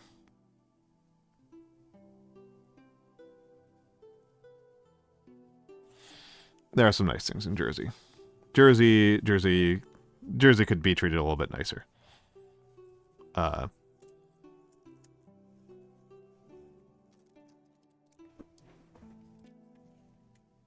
And yeah, there's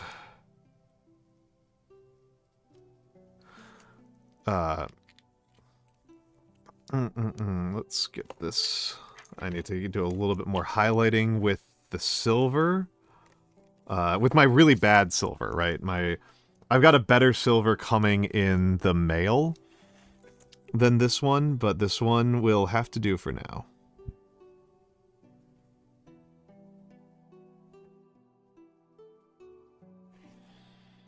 This one will have to do for now. Oh, you know what, actually? I need to do some verdigris. I mean, that's what I'm missing on here. I'm missing some verdigris.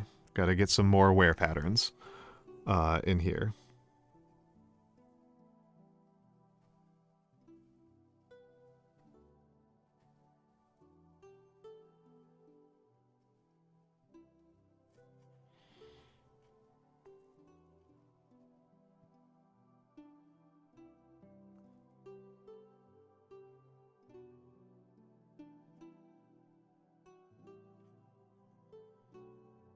Oh yeah.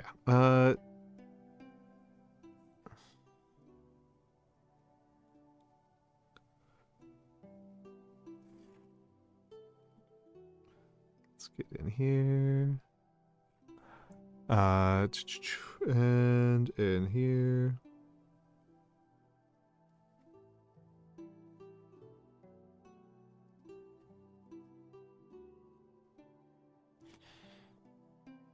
Okay.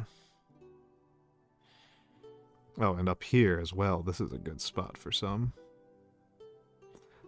This is part of what I really like about working with miniatures and models is how much you are kind of following the materials themselves rather than dictating to the materials what you're doing. And I don't know, I kind of like interacting with the external world and feeling like I am responding and reacting and not just imposing.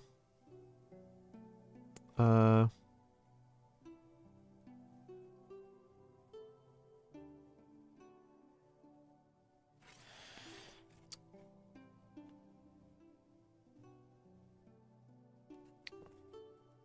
like working with kind of limiting materials for that reason. I've talked about this before. I like working with limiting materials. I like working with restricted formats. I like working with games that have lots of limitations placed on you that are very that have very specific ambitions and goals. I'm not as enthusiastic about like, oh, you can just do whatever you want. Like that's like, well, then why am I doing anything at all? I can do whatever I want in a book, right? I can read a book. I can write a book, right? I can write a book and I can have that be whatever I want. If I really want totally unrestricted freedom, I'll just daydream. That's the real unrestricted freedom, is in daydreaming.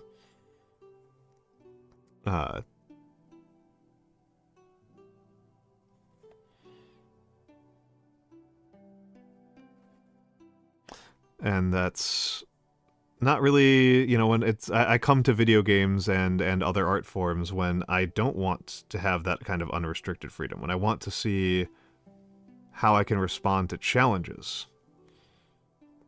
and when I can learn from other people in particular. I love learning. I love learning more than I love knowing, which I think I've said many times on here, but I love learning more than I love knowing.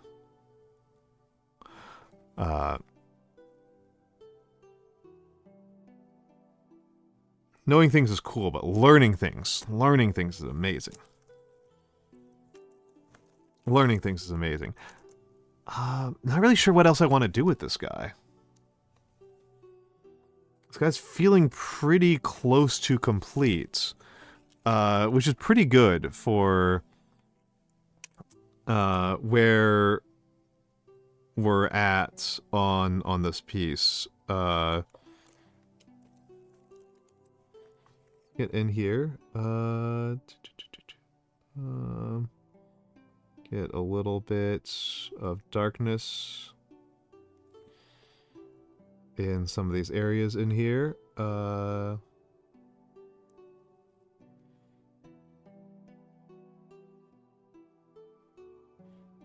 Just trying to add a little bit of brown into these recesses to make it look a little bit more like there's some texture on the face rather than just kind of being a kind of glob of green. Let's get in this armpit a little bit. Yeah, I'm functionally using this this mahogany as like a black wash.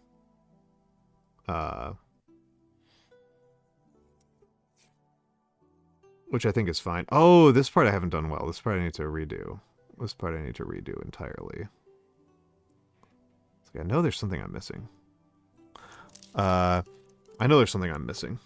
And I said I need to redo these, They are absolutely running an illegal Airbnb above my apartment.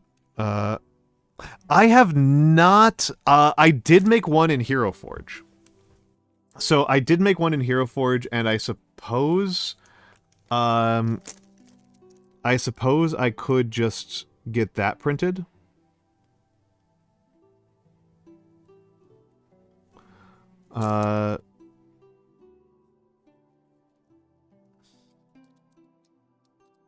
Like, that's very much an option. I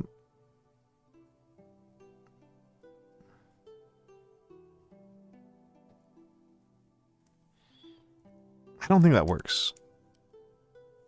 Oh, that looks so different on the camera than on my monitor. Okay, that actually looks way better on the camera than it does to my naked eye. Yeah. That's true. That's true. That's true. But yeah, there is a.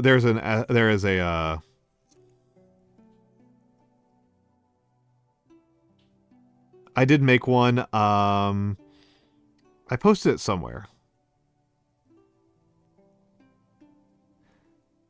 I could post it again. And I guess I could get the STL.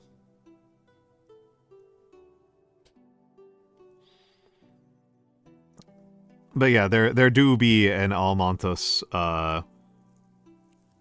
mini,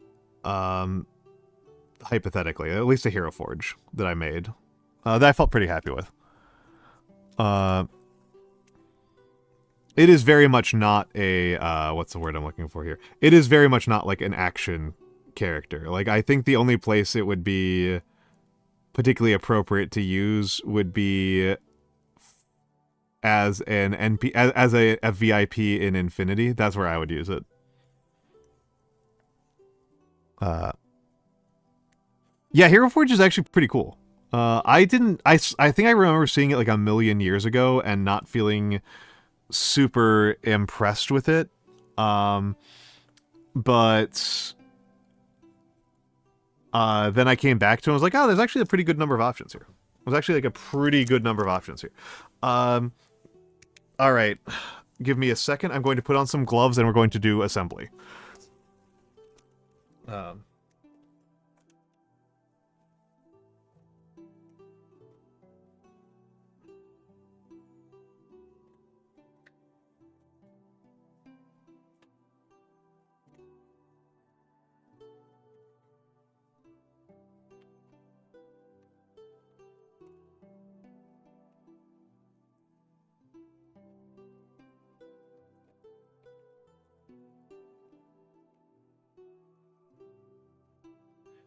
All right.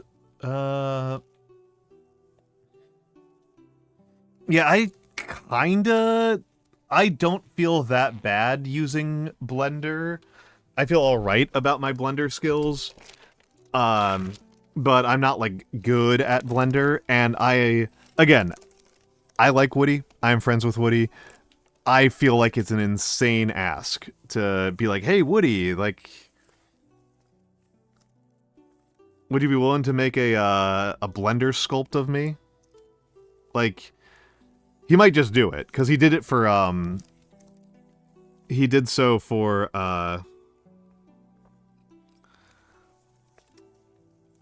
he recently did so, I should say. He very recently did so for, made a Blender model of Horatius. But he's been friends with Horatius for a while, right? Like I would be very imposing.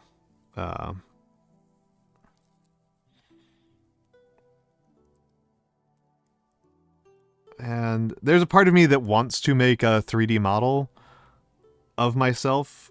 There are advantages to 3D, right? And I know that EG has told me that the 3D modeling community is very impressed with my model and with my model aesthetic and with sensational.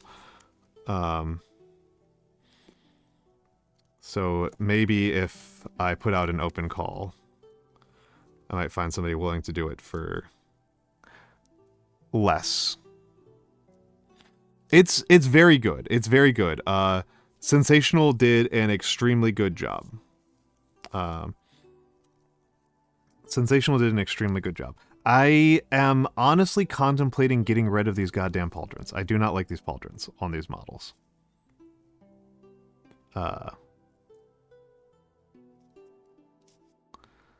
Do not like these pauldrons on these models. I'm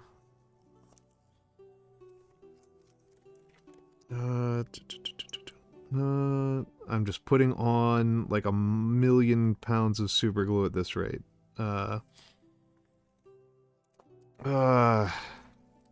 These things are impossible to paint if you don't do it sub-assembly, right? Like this is just like a nightmare to paint in a non-sub-assembly way. Okay, let's hold it there for a little bit longer. Yeah, that was like a big thing, right? For that was like a big part of my notes to Sensational was I don't want to look like a twink. That was like a big part of it. I don't want to look like a twink. That's very, very important to me as a streamer, is not looking twinkish. I wanted to look like a big dude. I wanted to look like Uncle Iroh. I wanted to look like Gary. Hello, Pickles Little Do. What? What? Oh, discussing model. Discussing model art. This is just model art. Yeah. What's up, Vika? What's up, Vika?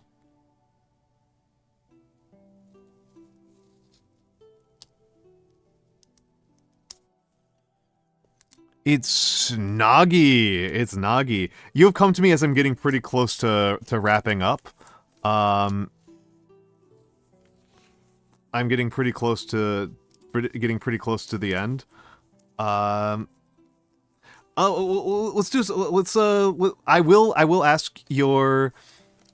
I will ask for your critique. So, how do you think the skin turned out? Let's get him closer and do a reset on the droid cam. Let's get some critique from the master. How do you think the skin turned out? How do you think I think the verdigris turned out better than it did the last model. The skin is like, this is like ghost skin, and I think that's fine. I think I did a bit better job at some of the edge highlighting than I have historically. I think some of my color choices were better, but I'm less certain about the skin. The skin is the biggest one that I'm the most like, about.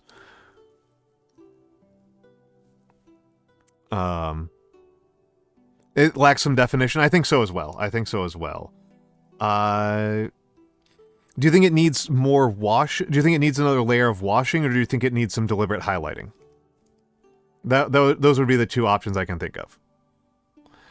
This was a very light base coat. Yeah, this was a very light base coat.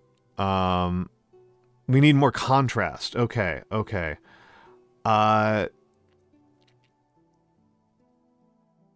Both recess shading and highlight. Okay, hold on. Then okay. Goodbye, super glue super. I am too cold to keep going, is the thing, right? Like, we're 4 hours in, and my hands are starting to seize up from the cold. So, we are going to raid out. I also got 2 hours of sleep. This is true. I did also get, like, 2 to 3 hours of sleep this last night. I do feel like a train wreck. Yeah, I'm super tired. Yeah. Yeah, Nagi, it's like 8 degrees Celsius in my room. It's yeah, adds more and more. I am wearing 3 sweaters right now. I am wearing 3 sweaters. I've got my black Argyle, my purple cable knit, and my green Fair Isle. But yeah, so yeah, I'm freezing. I am freezing. Okay. I might do what you requested, Nagi, off stream.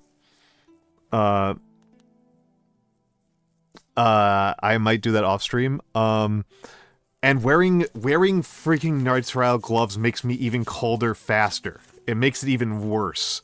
Hold on, let me put this back on before I forget. But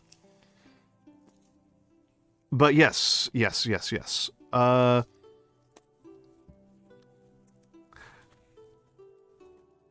I was only putting them on for the gluing. I was just putting them on for the glue. Because, oh my god, the super glue. I hate taking it off. You should tell me this? Alright, let's hear it. Let's hear what you got for me. What you got for me, sensei? What you got for me, Naglausha? Naglausha, what is that? What is thy wisdom?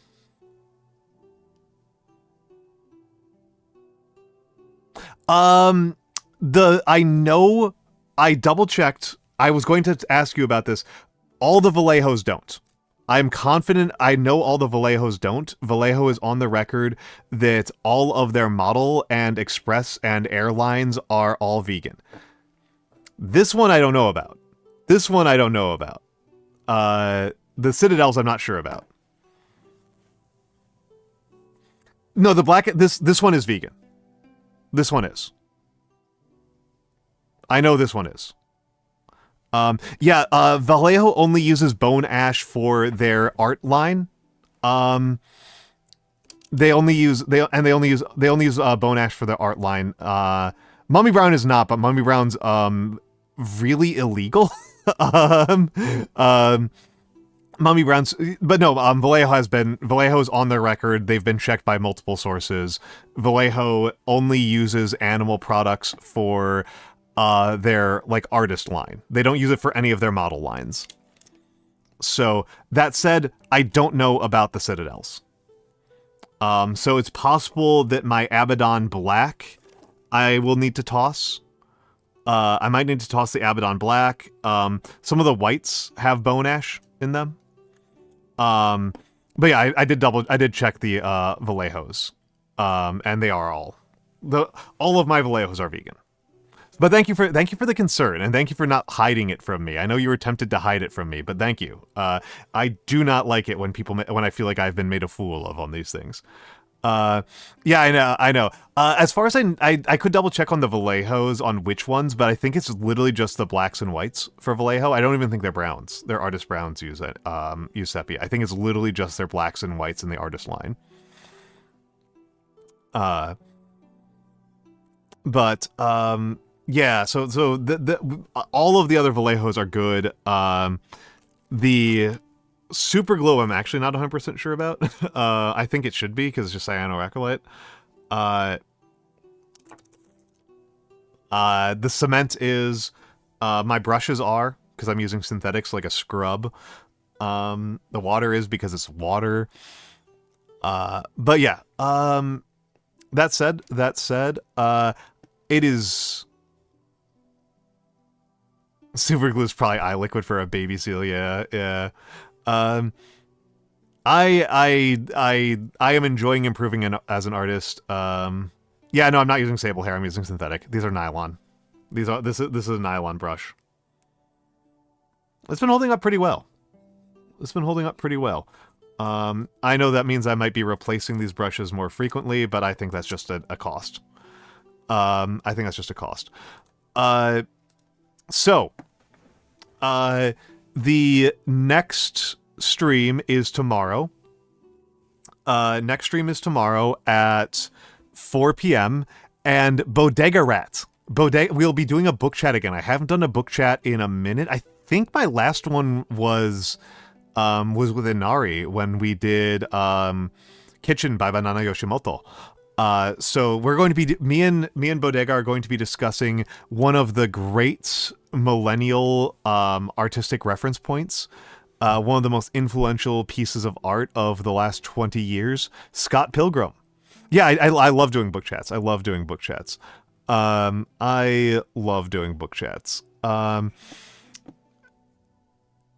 Do people have a raid target that they would particularly like to see? Because I am looking around at who I know who is available, but it's a lot of people who I've raided quite recently. Like, my first instinct was Rinnies, who I raided, like, last week. So, maybe this week. I might have raided... Yeah, I raided Rinnies on, like, 2 days ago. Tenshi Hazuki? I don't know this person.